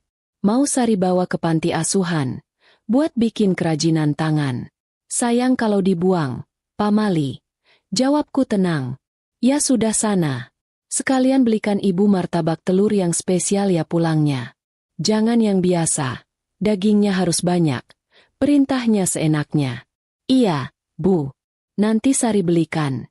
Jawabku patuh. Dalam hati aku menambahkan, nikmatilah martabak itu, Bu. Karena mungkin itu martabak terakhir yang bisa ibu minta dengan nada memerintah seperti itu. Aku melangkah keluar rumah dengan perasaan menang. Seluruh aset vital sudah aman. Uang sudah dikunci. Sertifikat sudah di tangan notaris. Emas sudah di tas. Sekarang, Mas Bimo dan Bu Broto hanyalah penumpang gelap di kapal yang nahkodanya sudah siap menendang mereka ke laut. Mereka masih merasa aman di dalam kamar ber-AC dan di depan televisi, tidak menyadari kalau tiket mereka sudah hangus. Sore itu, aku menitipkan tas berisi emas itu ke kotak penyimpanan aman di bank. Saat aku keluar dari bank, langit Solo mulai berwarna jingga. Indah sekali. Aku menghirup napas dalam-dalam, mengisi paru-paruku dengan udara kebebasan yang sebentar lagi akan menjadi milikku sepenuhnya. Perang terbuka belum dimulai, tapi aku sudah memenangkan separuh pertempuran tanpa perlu mengangkat pedang. Tinggal menunggu satu pemicu, satu kesalahan fatal dari Mas Bimo, dan bom waktu ini akan meledak tepat di wajah mereka. Dan pemicu itu sepertinya akan datang lebih cepat dari yang kuduga. Ponselku bergetar lagi, pesan masuk dari bank. Transaksi ditolak di restoran mewah, nominal Rp3.500.000. Aku tertawa kecil di dalam mobil. Selamat menikmati cuci piring, Mas suami. Suasana rumah pagi ini aneh. Terlalu manis seperti teh yang kebanyakan gula biang sampai rasanya pahit di lidah. Mas Bimo yang kemarin pulang dengan wajah menekuk seperti baju belum disetrika akibat kartunya ditolak, hari ini mendadak berubah jadi pangeran yang super ramah. Dia bangun pagi, menyiram tanaman, hal yang seumur hidup belum pernah dia lakukan kecuali kalau ada tetangga cantik lewat, dan menyapa semua orang dengan senyum lebar yang kelihatannya dipaksakan sampai giginya kering. Aku sedang duduk di teras belakang, menyesap kopi pahitku sambil menghitung stop pewarna kain, ketika Mas Bimo datang menghampiri dengan gaya yang dibuat santai. Dia duduk di sebelahku, tapi kakinya tidak bisa diam, gemetar halus seperti orang kebelet pipis. Deksari, istriku yang paling cantik. Bukannya dengan rayuan gombal yang sudah kadaluarsa. Nanti malam dandan yang cantik ya. Mas mau ajak kamu sama ibu makan malam spesial di rumah makan Ningrat. Kita harus merayakan kesuksesan proyek besar Mas yang kemarin itu. Dananya sudah cair, loh. Aku menahan senyum miringku agar tidak terlihat. Dana cair? Dana dari mana? Dari langit? Atau dari hasil jual jam tangan? Kemarin saja kartu debitnya mati kutu di mesin kasir. Sekarang dia mau gaya-gayaan traktir di rumah makan paling mahal sekota Solo. Tapi, aku mengangguk saja. Wah, alhamdulillah kalau begitu, Mas. Rezeki memang tidak kemana ya. Nanti Sari siap-siap. Mendengar jawabanku, Mas Bimo langsung sumringah. Dia berlari kecil masuk rumah untuk memberi kabar gembira ini ke Bu Broto. Tak lama kemudian, terdengar teriakan histeris dari dalam, bukan teriakan takut, tapi teriakan kegirangan mertuaku yang sepertinya sudah membayangkan menu makanan mahal yang bisa dia pamerkan di grup arisan besok pagi. Sore harinya, drama persiapan dimulai. Bu Broto sibuk membongkar lemari pakaiannya, mencari baju yang paling mencolok. Dia akhirnya memilih gaun panjang berbahan satin mengkilap warna hijau lumut yang penuh payet, dipadukan dengan selendang emas. Belum lagi perhiasannya. Semua koleksi emas yang dia punya sepertinya dipakai semua. Gelang di tangan kanan ada 5, di tangan kiri ada 3. Kalung rantai besar melingkar di lehernya yang mulai berlipat. Kalau dia berjalan, bunyinya kring-kring ramai sekali, persis penjual es puter keliling. Sementara itu, aku memilih jalan sunyi. Aku membuka lemari dan mengambil kebaya bludru hitam legam model kutu baru, dipadukan dengan kain jarik motif sidomukti yang warnanya sogan gelap. Tidak ada perhiasan berlebihan, hanya giwang mutiara kecil peninggalan almarhumah ibu. Hitam adalah warna yang pas untuk malam ini. Bagi mereka, ini pesta perayaan. Bagiku, ini adalah upacara berkabung untuk matinya kepercayaan dan kesetiaan di rumah tangga ini. Ya ampun, Sari. Komentar Bu Broto pedas saat melihat penampilanku di ruang tamu. Kita ini mau pesta, mau makan enak. Kok kamu pakainya baju hitam-hitam kayak mau melayat? Embok ya pakai yang cerah. Biar aura suamimu ikut bersinar. Lihat nih ibu, hijau royo-royo, lambang kemakmuran. Mas Bimo, yang sudah rapi dengan setelan jas abu-abu, yang sayangnya mulai terasa sesak di bagian perut karena kebanyakan makan enak, hanya berdeham canggung. Sudah, Bu. Sari pakai apa saja pantas kok. Yuk, berangkat. Keburu meja pesanan kita diambil orang. Kami berangkat menaiki mobil sedan hitam kebanggaan Mas Bimo. Sepanjang perjalanan, mulut Bu Broto tidak berhenti berkicau memuji kehebatan anaknya. Dia bercerita tentang betapa bangganya dia punya anak direktur yang sukses, yang bisa mengangkat derajat keluarga, yang bisa memanjakan ibu dan istri. Aku hanya diam, menatap jalanan kota yang mulai padat oleh lampu kendaraan, sambil sesekali melirik Mas Bimo dari kaca spion tengah. Ada yang aneh. Mas Bimo tidak terlihat seperti orang yang mau bersenang-senang. Keringat sebesar biji jagung terus menetes di pelipisnya padahal penyejuk udara mobil sudah maksimal. Matanya tidak fokus ke jalan, tapi bolak-balik melirik ponselnya yang dia taruh di paha. Tangannya mencengkeram setir terlalu kuat sampai buku-buku jarinya memutih. Dia gelisah. Sangat gelisah. Apa yang dia takutkan? Takut kartunya ditolak lagi? Atau takut ada tamu tak diundang yang muncul? Sesampainya di rumah makan Ningrat, pelayan berseragam rapi menyambut kami. Tempat ini memang luar biasa mewahnya. Lampu kristal gantung di mana-mana, alunan musik gamelan lembut yang menenangkan, dan aroma masakan yang menggugah selera. Mas Bimo memesan ruangan khusus, ruang privat katanya, biar lebih intim dan tidak terganggu orang lain. Padahal aku curiga, dia pesan ruangan tertutup supaya kalau nanti kartunya ditolak lagi, tidak banyak orang yang melihat dia dipermalukan. Kami duduk di meja bundar yang besar. Bu Broto langsung memesan menu paling mahal tanpa melihat harga. Saya mau gurame terbang saus madu, kepiting soka telur asin, sama es teler durian yang mangkoknya besar ya, Mbak. Jangan lupa, nasinya yang pulen. Pesannya dengan nada angkuh seolah dia yang punya restoran. Mas Bimo hanya mengangguk lemah. Iya, samakan saja semua. Keluarkan menu terbaik kalian.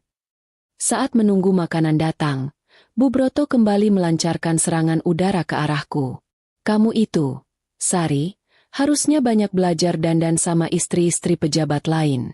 Masa istri direktur utama tampilannya kucel begini? Malu-maluin Bimo saja. Untung Bimo itu orangnya setia dan nerima apa adanya. Coba kalau laki-laki lain, pasti sudah cari wanita yang lebih bening. Jantungku berdesir mendengar kata, setia, dan cari wanita lain, dalam satu kalimat. Rasanya ingin tertawa keras-keras sampai tersedak. Iya, Bu. Mas Bimo memang luar biasa setianya. Saking setianya, sampai-sampai saya tidak tahu kalau dia punya bakat lain di luar sana. Jawabku sambil tersenyum manis ke arah Mas Bimo. Mas Bimo tersedak ludahnya sendiri. Dia buru-buru minum air putih. Maksudmu apa, Dek? Bakat apa? Tanyanya panik. Bakat negosiasi. Mas, kan Mas Bimo jago melobi orang, sampai dapat proyek besar ini. Elakku santai. Mas Bimo menghela napas lega, mengira dia selamat dari lubang jarum. Makanan pun datang. Meja penuh dengan hidangan lezat yang uapnya mengepul panas. Bu Broto makan dengan lahap. Bunyi sendok dan garpunya beradu riuh dengan piring keramik mahal. Tapi Mas Bimo, dia nyaris tidak menyentuh makanannya. Matanya terus-menerus menatap pintu masuk ruangan privat kami. Setiap kali ada pelayan yang masuk mengantar minuman, dia terlonjak kaget seolah melihat hantu. Firasatku mengatakan, malam ini bukan sekadar makan malam biasa. Sikap Mas Bimo yang seperti cacing kepanasan ini bukan cuma soal uang. Kalau cuma soal uang, dia pasti sudah merayuku untuk membayarnya diam-diam. Tapi ini lain. Dia seperti orang yang sedang menunggu vonis hukuman mati. Mas, kok tidak dimakan? Kepitingnya enak loh. Atau Mas lagi nunggu seseorang? Tanyaku memecah keheningan, sambil memisahkan daging kepiting dari cangkangnya dengan tenang. Mas Bimo menatapku. Matanya nanar. Enggak kok, Dek. Siapa yang ditunggu? Kita kan cuma bertiga. Baru saja kalimat itu selesai, pintu ruangan kami terbuka kasar tanpa diketuk. Suara hak sepatu tinggi beradu dengan lantai marmer terdengar nyaring. Tok tok tok. Langkah yang penuh amarah dan percaya diri. Aku meletakkan sendokku perlahan. Ternyata, hidangan penutup malam ini datang lebih cepat dari perkiraan. Dan rasanya pasti jauh lebih pedas daripada sambal terasi di piringku ini. Mas Bimo wajahnya langsung pucat pasi seputih nasi, sementara Bu Broto berhenti mengunyah dengan mulut masih penuh daging ikan. Selamat datang di pertunjukan utama, pikirku sambil menyeka mulut dengan serbet kain yang halus. Mari kita lihat, seberapa kuat panggung sandiwara ini menahan badai yang baru saja masuk lewat pintu itu. Aroma itu masuk lebih dulu sebelum wujud orangnya terlihat. Menyusup ke dalam ruangan pendingin udara dan bertarung sengit dengan aroma sedap kepiting saus telur asin. Itu adalah bau yang sangat aku kenal. Bau campuran bunga melati yang terlalu menyengat dan manis gula hangus, persis seperti bau kemeja Mas Bimo tempo hari.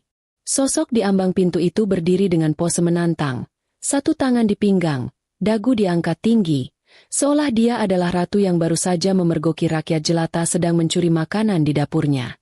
Namanya Jelita, dan penampilannya malam ini sungguh konsisten dengan laporan mata-mata pasarku, menyakitkan mata. Dia mengenakan gaun merah menyala yang ketatnya minta ampun, memperlihatkan lekuk tubuh yang dia banggakan. Rambutnya yang pirang jagung digerai bergelombang, berkilauan ditimpa lampu kristal restoran. Wajahnya? Oh, jangan tanya.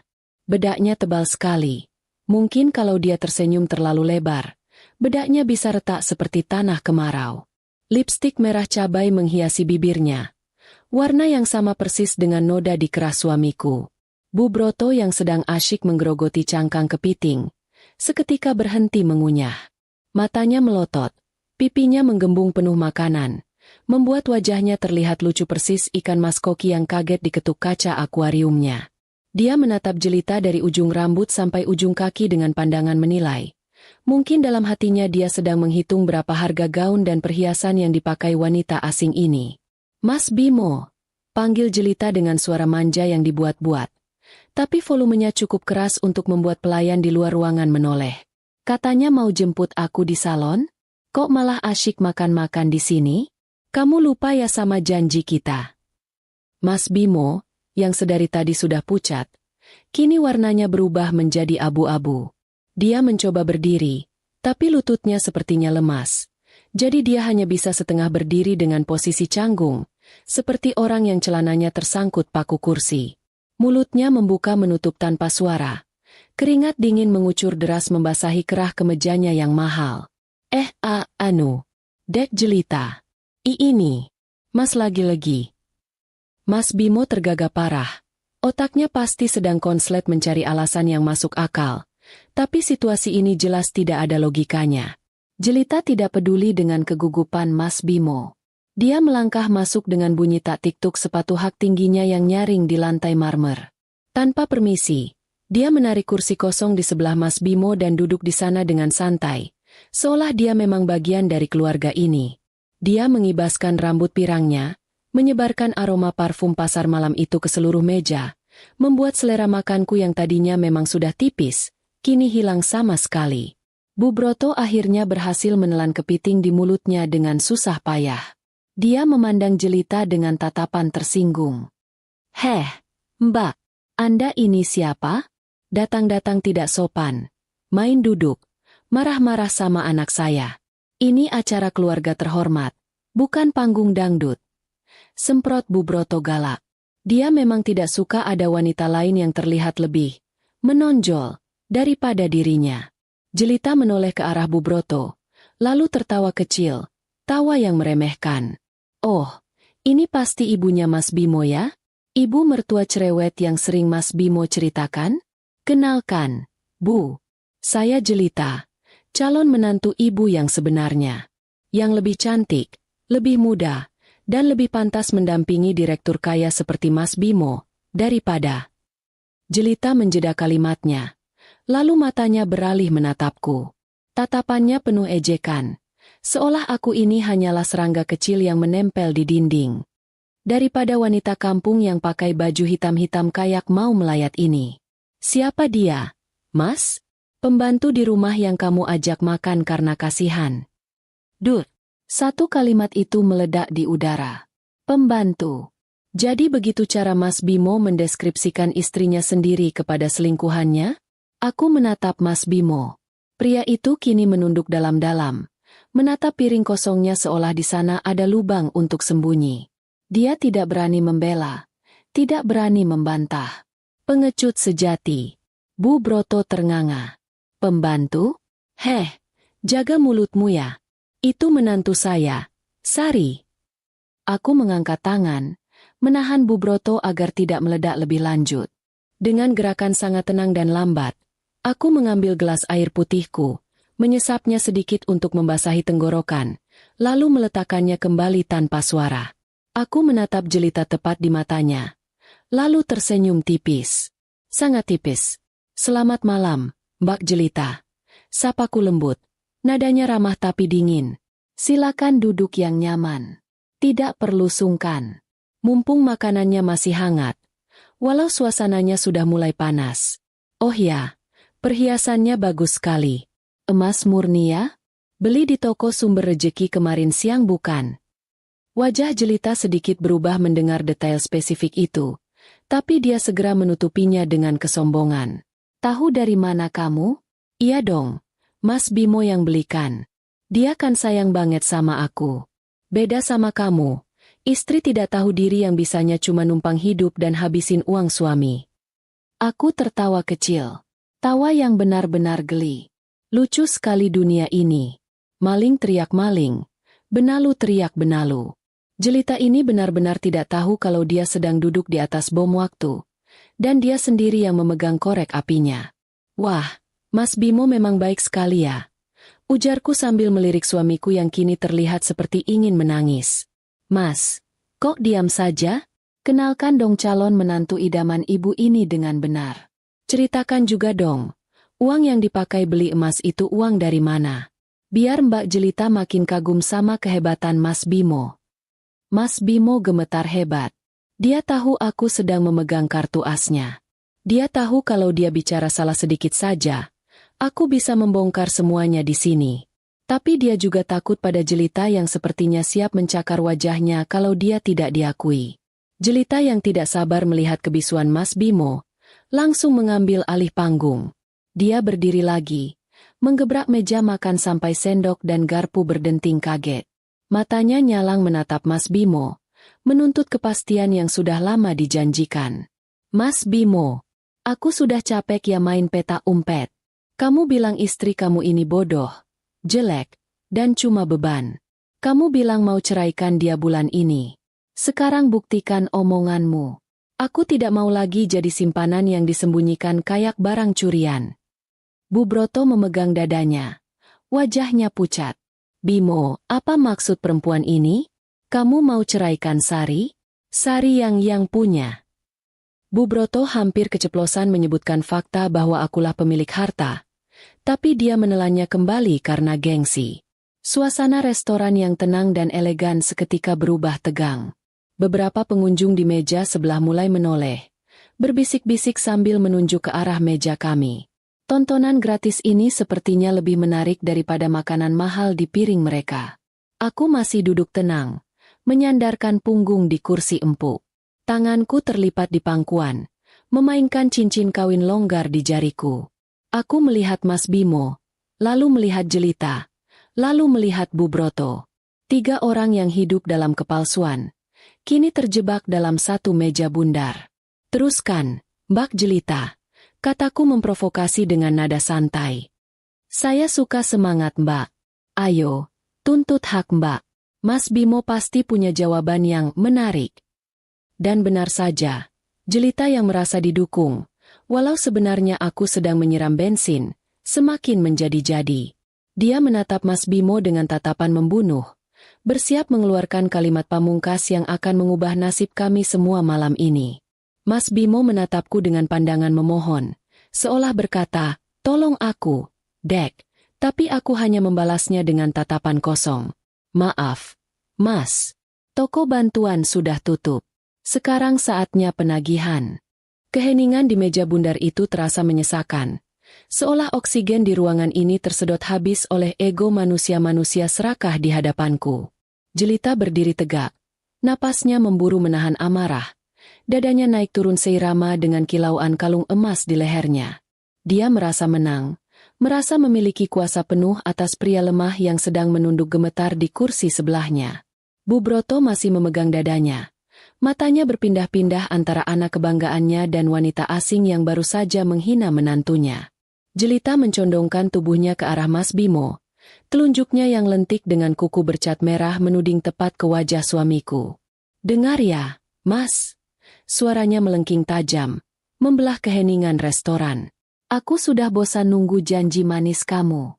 Kamu bilang istri kamu ini cuma parasit, kan? Kamu bilang kamu yang kasih makan dia. Kan? Sekarang buktikan. Dia menarik napas panjang, lalu berteriak lantang, kalimat yang sudah lama ingin dia muntahkan. Sekarang, suamimu adalah milikku. Mas, jatuhkan talak 3 ke istrimu sekarang juga. Aku tidak mau pulang sebelum kamu ucapkan itu. Suara teriakannya menggema sampai ke sudut-sudut ruangan. Para pelayan yang sedang membawa nampan berhenti di tempat. Pengunjung lain meletakkan sendok mereka. Semua mata tertuju pada meja kami. Drama rumah tangga orang kaya memang selalu jadi tontonan paling seru. Wajah Mas Bimo yang tadinya abu-abu, sekarang berubah menjadi seputih kertas HVS. Bibirnya gemetar hebat.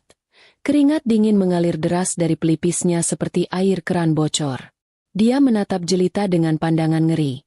Lalu beralih menatapku dengan pandangan putus asa. Dia tahu, kalau dia menuruti Jelita, hidupnya tamat. Tapi kalau dia menolak, Jelita akan mengamuk lebih parah dan membongkar semua aibnya. Dia terjebak dalam buah simalakama yang dia tanam sendiri. Bu Broto memekik tertahan. Bimo, jangan gila kamu. Apa-apaan talak 3? Kamu mau bikin ibu mati berdiri? Namun Jelita tidak peduli. Dia mengguncang bahu Mas Bimo kasar. Ayo, Mas, tunggu apa lagi? Kamu laki-laki bukan? Atau kamu cuma banci yang berani ngomong di belakang? Mas Bimo tergagap. Suaranya tercekat di tenggorokan. Dek Jelita, jangan-jangan di sini malu. Malu? Aku yang malu jalan sama suami orang terus. Cepetan atau aku pergi dan bawa semua rahasia penggelapan uangmu ke polisi. Ancam Jelita, yang entah tahu dari mana soal penggelapan itu, atau mungkin cuma menggertak sambal. Ancaman itu sepertinya berhasil. Ketakutan Mas Bimo pada penjara ternyata lebih besar daripada ketakutannya kehilangan istri.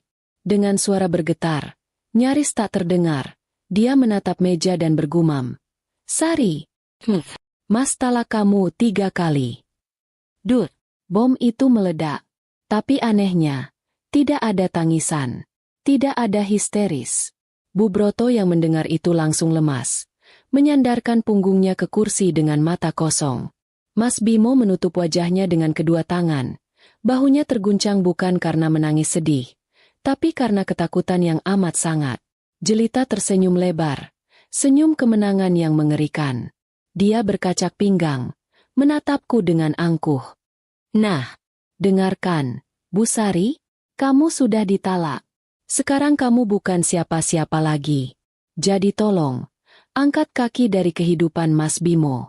Biar aku yang urus dia dan hartanya. Semua orang menunggu reaksiku. Mereka mungkin berharap aku akan menangis meraung-raung, atau melempar gelas air ke wajah Jelita. Tapi aku, Sari, si juragan batik yang sudah makan asam garam kehidupan, melakukan hal yang paling tidak mereka duga. Aku tertawa. Mulai dari kekahan kecil, lalu berubah menjadi tawa renyah yang panjang. Aku tertawa geli. Seolah baru saja mendengar lelucon paling lucu sedunia. Tawaku menggema di ruangan sunyi itu, membuat bulu kuduk Mas Bimo merinding. Aku mengambil serbet, menyeka ujung mataku yang berair karena terlalu banyak tertawa. Kenapa kamu tertawa? Wanita gila. Kamu stres ya dicerai suami kaya? Bentak Jelita, mulai merasa tidak nyaman dengan reaksiku. Aku menghentikan tawaku. Lalu menatap mereka bertiga dengan tatapan yang tajam dan dingin. Senyumku masih tersungging, tapi itu bukan senyum ramah. Itu senyum predator yang baru saja melihat mangsanya masuk perangkap. Aduh, terima kasih ya, Mas. Terima kasih banyak. Kataku tenang, suaraku stabil dan penuh wibawa. Jujur saja, saya sudah capek mau gugat cerai ke pengadilan, ribet urus berkasnya. Dengan talak ini, Mas Bimo sudah mempermudah kerjaan saya. Saya terima talaknya dengan senang hati, lahir dan batin. Mas Bimo menurunkan tangannya dari wajah, menatapku bingung. Dek? Aku berdiri perlahan, merapikan kebayaku. Dan untuk Mbak Jelita, aku menoleh ke arah wanita berbaju merah itu. Selamat ya, Mbak berhasil mendapatkan apa yang Mbak mau. Mas Bimo sekarang resmi milik Mbak. Silakan bawa pulang. Bungkus kalau perlu. Tentu saja aku bawa pulang. Dia suamiku sekarang. Dan semua hartanya juga milikku, balas Jelita sombong. Aku menggeleng pelan, mendecakkan lidah.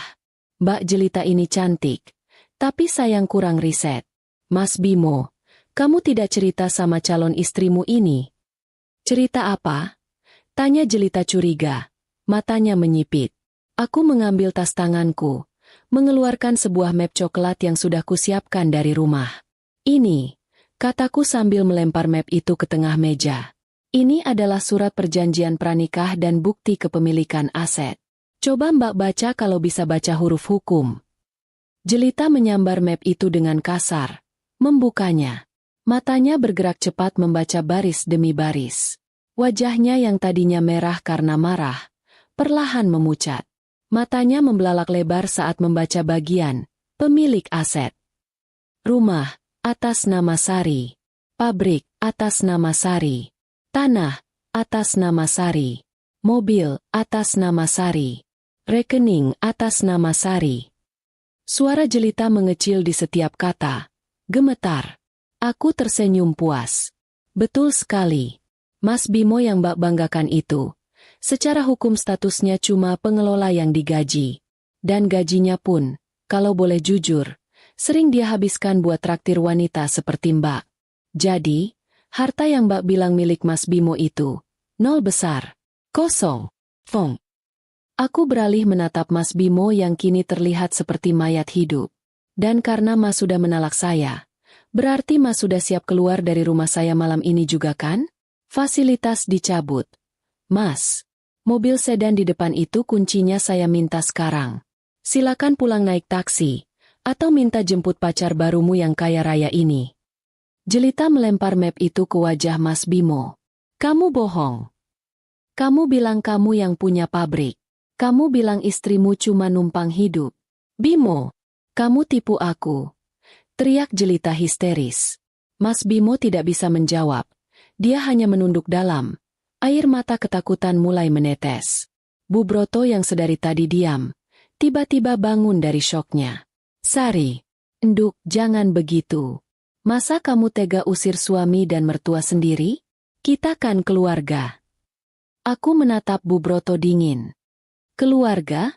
Tadi waktu anak ibu mentalak saya di depan umum, ibu diam saja kan? Waktu wanita ini menghina saya pembantu, ibu juga cuma bengong. Sekarang giliran harta ibu terancam hilang. Baru ingat keluarga? Maaf, Bu. Keluarga saya itu orang-orang yang tahu diri. Dan kalian berdua jelas tidak masuk kriteria. Aku menadahkan tangan ke arah Mas Bimo. Kunci mobil. Sekarang. Dengan tangan gemetar hebat, Mas Bimo merogoh sakunya, mengeluarkan kunci mobil sedan itu dan meletakkannya di tanganku. Rasanya dingin logam itu menyentuh kulitku, sedingin perasaanku pada pria ini. Terima kasih, kataku singkat. Makan malam ini saya yang bayar. Anggap saja sedekah terakhir saya buat kalian. Nikmatilah hidangan perpisahan ini. Setelah ini, kalian harus bayar sendiri-sendiri. Aku berbalik badan, melangkah pergi meninggalkan meja yang kini penuh dengan aura kehancuran. Di belakangku, terdengar suara tamparan keras. Kemungkinan besar tangan Jelita mendarat di pipi Mas Bimo, diikuti dengan makian kasar dan tangisan Bu Broto. Suara keributan itu bagiku terdengar seperti musik orkestra yang indah. Aku berjalan keluar restoran dengan kepala tegak, menghirup udara malam yang segar. Beban berat di pundakku sudah hilang. Aku, Sari, sekarang adalah wanita lajang yang merdeka, kaya raya, dan yang paling penting, bebas dari parasit. Selamat menikmati neraka yang kalian buat sendiri. Sayang-sayangku, pulang ke rumah sendirian malam ini rasanya sungguh berbeda. Seperti menghirup udara pegunungan setelah sekian lama terkurung di dalam gua yang pengap. Mobil sedan hitam yang kusetir sendiri meluncur mulus memasuki halaman rumah.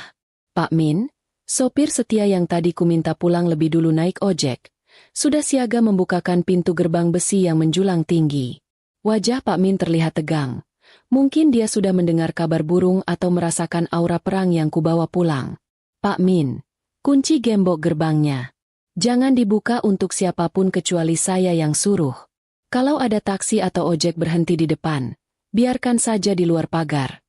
Perintahku sambil mematikan mesin mobil. Pak Min mengangguk tegas. Seolah dia adalah panglima perang yang siap menjaga benteng. Siap, Bu Sari. Mbok Na juga sudah saya kasih tahu untuk kunci semua pintu samping. Aku masuk ke dalam rumah yang hening. Lampu ruang tamu kunyalakan terang benderang. Di sana, di tengah ruangan, sudah berjejer koper-koper besar dan beberapa kardus mie instan bekas. Itu bukan barang mau pindahan, tapi itu adalah paket perpisahan yang sudah disiapkan Mbok Na sesuai instruksiku lewat pesan singkat tadi. Isinya, tentu saja baju-baju Mas Bimo dan koleksi daster sutra Bu Broto. Tapi jangan harap ada jam tangan mewah atau perhiasan di dalamnya. Semua barang berharga yang kutahu dibeli pakai uangku, sudah kusita dan kumasukkan ke gudang terkunci. Sekitar setengah jam kemudian, suara klakson mobil yang tidak sabar terdengar dari luar pagar. Itu bukan suara mobil mewah, melainkan suara klakson cempreng taksi umum yang mesinnya terdengar kasar. Aku mengintip dari balik tirai jendela. Benar saja, sebuah taksi tua berhenti di depan gerbang. Dari dalamnya, keluar dua sosok manusia yang penampilannya sungguh menyedihkan untuk ukuran orang yang baru saja makan malam di restoran ningrat. Mas Bimo keluar dengan jas yang sudah dilepas dan disampirkan di bahu, kemejanya basah oleh keringat. Rambut klimisnya acak-acakan seperti habis kena angin puting beliung.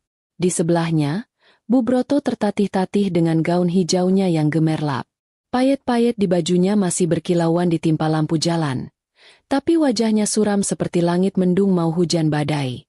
Mereka berdiri di depan gerbang besi yang terkunci rapat, memandang rumah megah ini dengan tatapan nanar. Tidak ada jelita. Tentu saja, wanita seperti jelita itu punya hidung yang tajam mencium bau kemiskinan.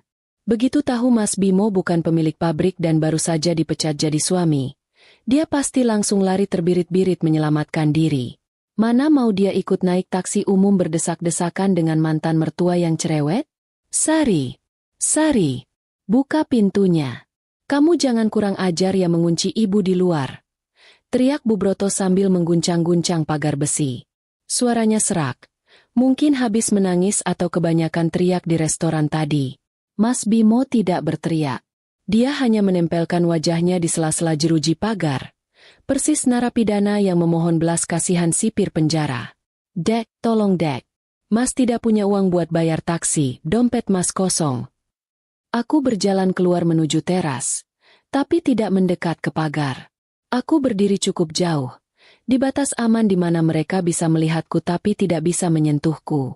Mbok Nah dan Pak Min berdiri di belakangku, siap menjadi saksi sejarah. Malam, Bu Broto, Mas Bimo. Sapaku datar. Maaf ya, gerbangnya macet. Macet untuk orang asing maksudnya. Orang asing. Aku ini ibumu, mertuamu. Berani-beraninya kamu sebut aku orang asing. Pekik Bu Broto, masih mencoba menggunakan kartu senioritas yang sudah kadaluarsa. Ibu lupa?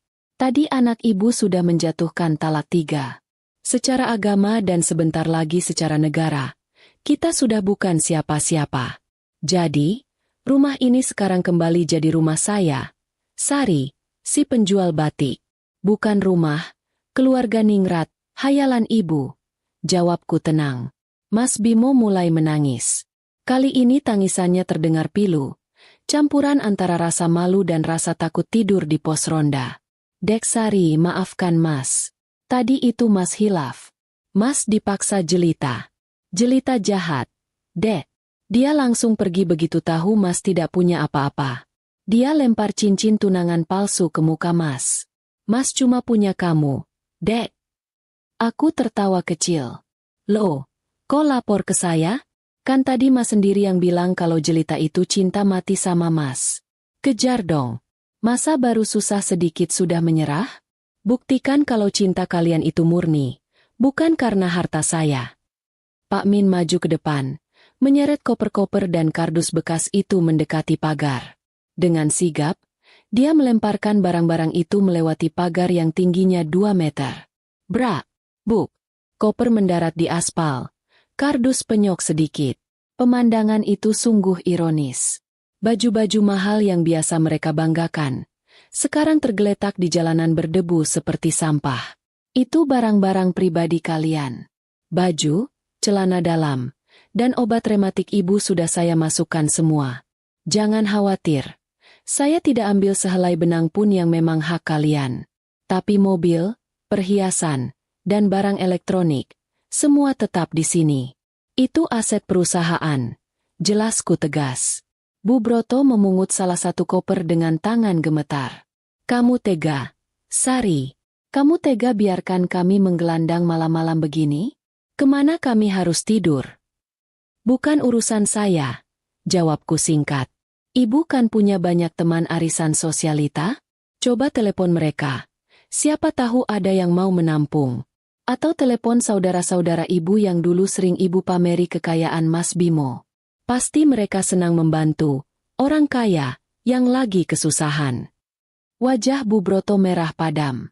Dia tahu betul, teman-temannya itu sama palsunya dengan dirinya. Mereka berteman karena uang. Kalau uang habis, teman pun lenyap seperti asap. Sopir taksi yang menunggu di belakang mulai membunyikan klakson panjang. Tidak sabar karena argonya terus berjalan tapi penumpangnya malah drama di pinggir jalan. Pak, Bu, jadi bayar tidak? Kalau tidak saya lapor polisi nih. Teriak sopir itu galak. Mas Bimo merogoh sakunya, mengeluarkan recehan dan ponsel yang layarnya retak. Pak saya tidak ada uang tunai, boleh transfer besok. Tidak bisa. Bayar sekarang atau saya sita HP-nya. Bentak sopir taksi itu, keluar dari mobil dengan wajah garang. Aku menyaksikan adegan itu dengan hati yang sudah membatu. Dulu, aku pasti akan lari ke depan, membayarkan ongkos taksi itu, dan meminta maaf atas ketidaknyamanan ini. Tapi Sari yang itu sudah mati, dibunuh oleh pengkhianatan mereka sendiri. Sari yang sekarang hanya berdiri diam, menikmati angin malam yang menerbangkan ujung kebayaku. Pak Min, ayo masuk. Sudah malam, waktunya istirahat. Jangan lupa lampu pagar dimatikan saja, biar mereka tidak silau. Perintahku. Baik, Bu. Jawab Pak Min semangat. Sebelum aku berbalik masuk ke dalam rumah, aku sempat melihat Mas Bimo berlutut di aspal, tangannya menggapai-gapai ke arahku. Sari, jangan tinggalkan Mas. Mas janji akan berubah. Sari. Aku berhenti sejenak, menoleh sedikit tanpa memutar badan sepenuhnya. Selamat malam, Mas. Semoga tidurmu nyenyak di atas kasur penyesalan. Hati-hati, angin malam jahat buat tulang tua. Pintu utama rumahku tutup rapat. Suara kunci yang berputar klik adalah suara paling merdu yang pernah kudengar. Di luar sana, samar-samar masih terdengar suara ribut antara sopir taksi, tangisan Bu Broto, dan permohonan Mas Bimo. Tapi di dalam sini, di istanaku, hanya ada kedamaian. Aku berjalan menuju ruang makan, tempat Mbok Na sudah menyiapkan teh hangat dan pisang goreng. Aku duduk sendiri di meja makan yang besar itu. Sepi memang, tapi ini adalah sepi yang menenangkan. Tidak ada lagi kebohongan, tidak ada lagi benalu, tidak ada lagi drama ratu palsu. Malam ini, Ratu Batik kembali bertahta di kerajaannya sendiri, dan para pemberontak sudah dibuang ke tempat yang seharusnya, jalanan. Waktu ternyata adalah tukang obat paling manjur. Jauh lebih hebat daripada jamu gendong manapun yang pernah kuminum. 6 bulan sudah berlalu sejak malam drama pengusiran di depan gerbang rumahku itu. 6 bulan yang terasa begitu cepat. Seringan kapas yang ditiup angin. Pabrik batik Sekar Arum kini berdenyut lebih kencang. Napasnya panjang dan lega. Tidak ada lagi kebocoran keuangan misterius. Tidak ada lagi pengeluaran, jamuan tamu, fiktif, dan yang paling penting, tidak ada lagi energi negatif yang menyedot kebahagiaanku setiap pagi. Wajahku sekarang, kata Mbok Nah, makin hari makin bersinar. Padahal aku cuma pakai bedak dingin biasa. Mungkin benar kata orang, rahasia awet muda yang paling ampuh itu bukan krim mahal, tapi hidup tenang tanpa beban pikiran bernama suami benalu. Pagi ini aku memutuskan untuk turun langsung ke pasar Klewer, mengecek pasokan kain mori yang katanya harganya sedang naik turun seperti perasaan remaja jatuh cinta. Pak Min, sopirku yang setia, memarkir mobil di area khusus. Begitu turun, Aroma pasar yang khas langsung menyergap hidungku. Bau keringat, bau kain baru, bau bumbu dapur, semuanya bercampur jadi satu. Dulu Mas Bimo paling anti kesini. Katanya takut sepatunya kotor kena becek. Sekarang, aku justru merasa disinilah rumah keduaku. Tempat di mana orang-orang jujur mencari nafkah dengan keringat asli, bukan dengan tipu daya. Saat aku sedang asyik memilah kain sutra mentah di kios langganan, telingaku menangkap suara keributan kecil di dekat pintu masuk pasar, tempat para kuli panggul biasa mangkal. Sepertinya ada insiden kecil. Suara orang marah-marah terdengar nyaring. Heh, kalau jalan itu pakai mata. Beras 1 karung ini harganya mahal. Kalau tumpah kamu mau ganti pakai apa? Pakai ginjalmu? Bentak seorang juragan beras yang perutnya buncit. Aku menoleh sekilas. Awalnya tidak terlalu peduli.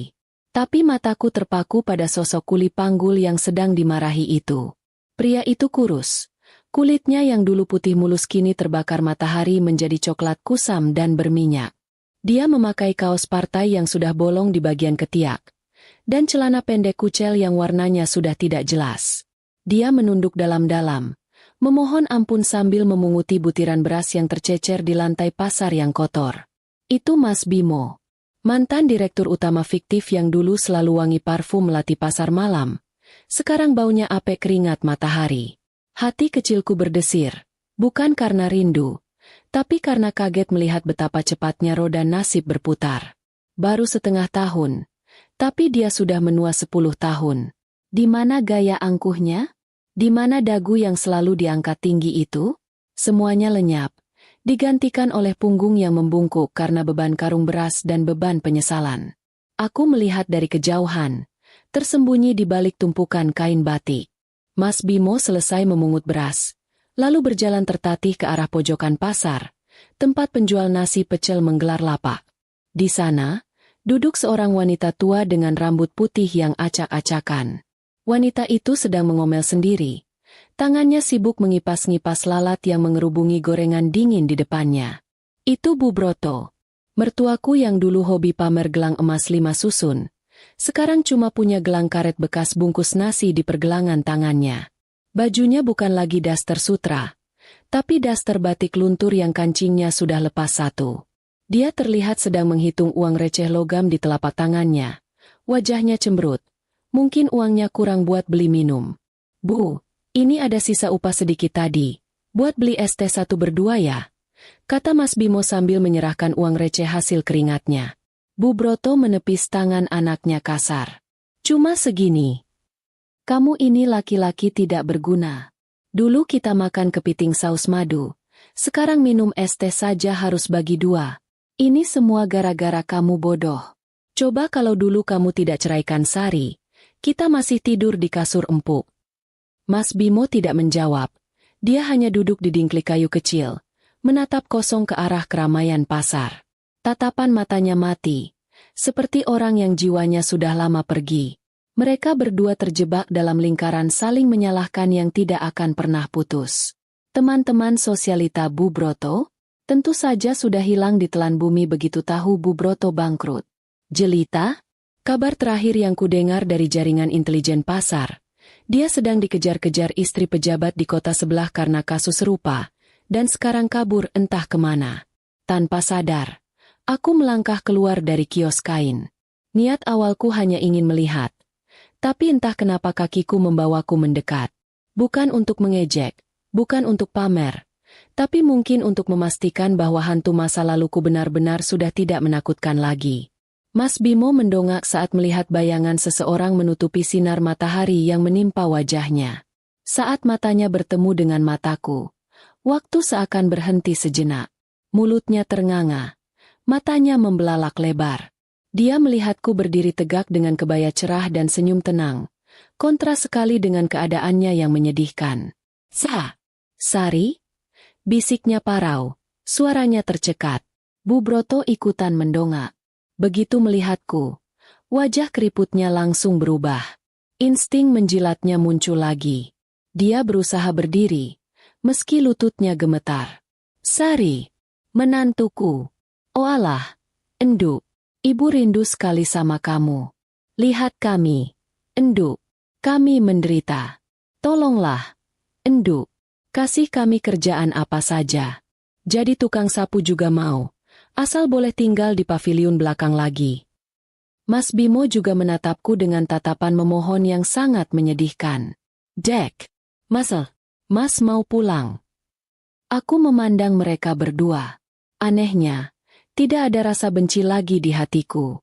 Rasa marah yang dulu meledak-ledak saat di restoran, kini sudah menguap.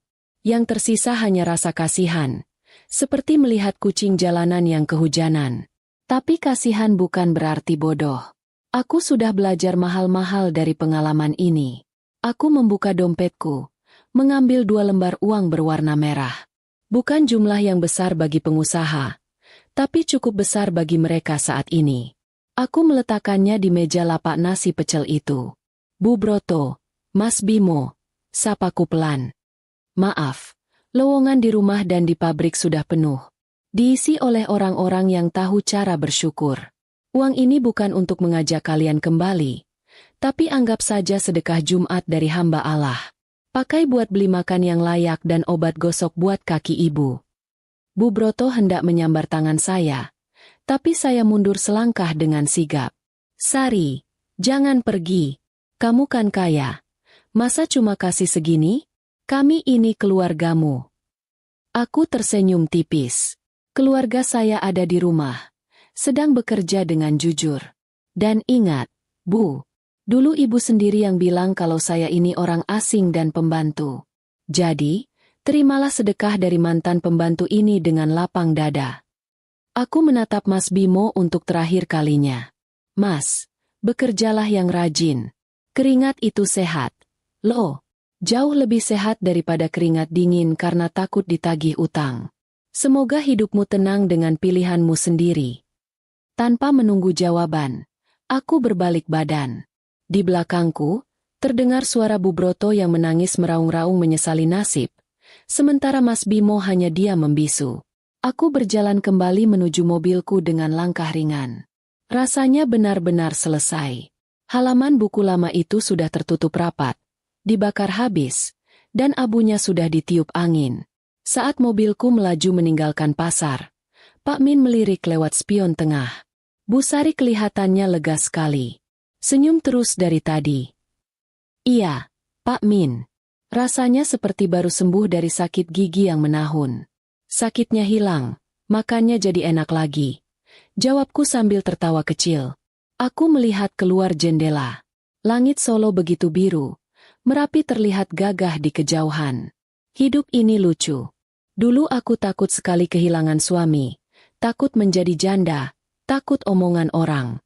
Tapi ternyata, kehilangan benalu justru membuat pohon kehidupanku tumbuh subur dan berbunga lebat. Aku, Sari, si juragan batik, kini tahu satu hal pasti. Kebahagiaan itu tidak terletak pada status istri direktur atau pada pujian mertua palsu. Kebahagiaan itu ada di tangan sendiri, di setiap lembar kain yang kuhasilkan, di setiap senyum tulus para pekerjaku, dan di dalam tidur nyenyak setiap malam tanpa rasa curiga.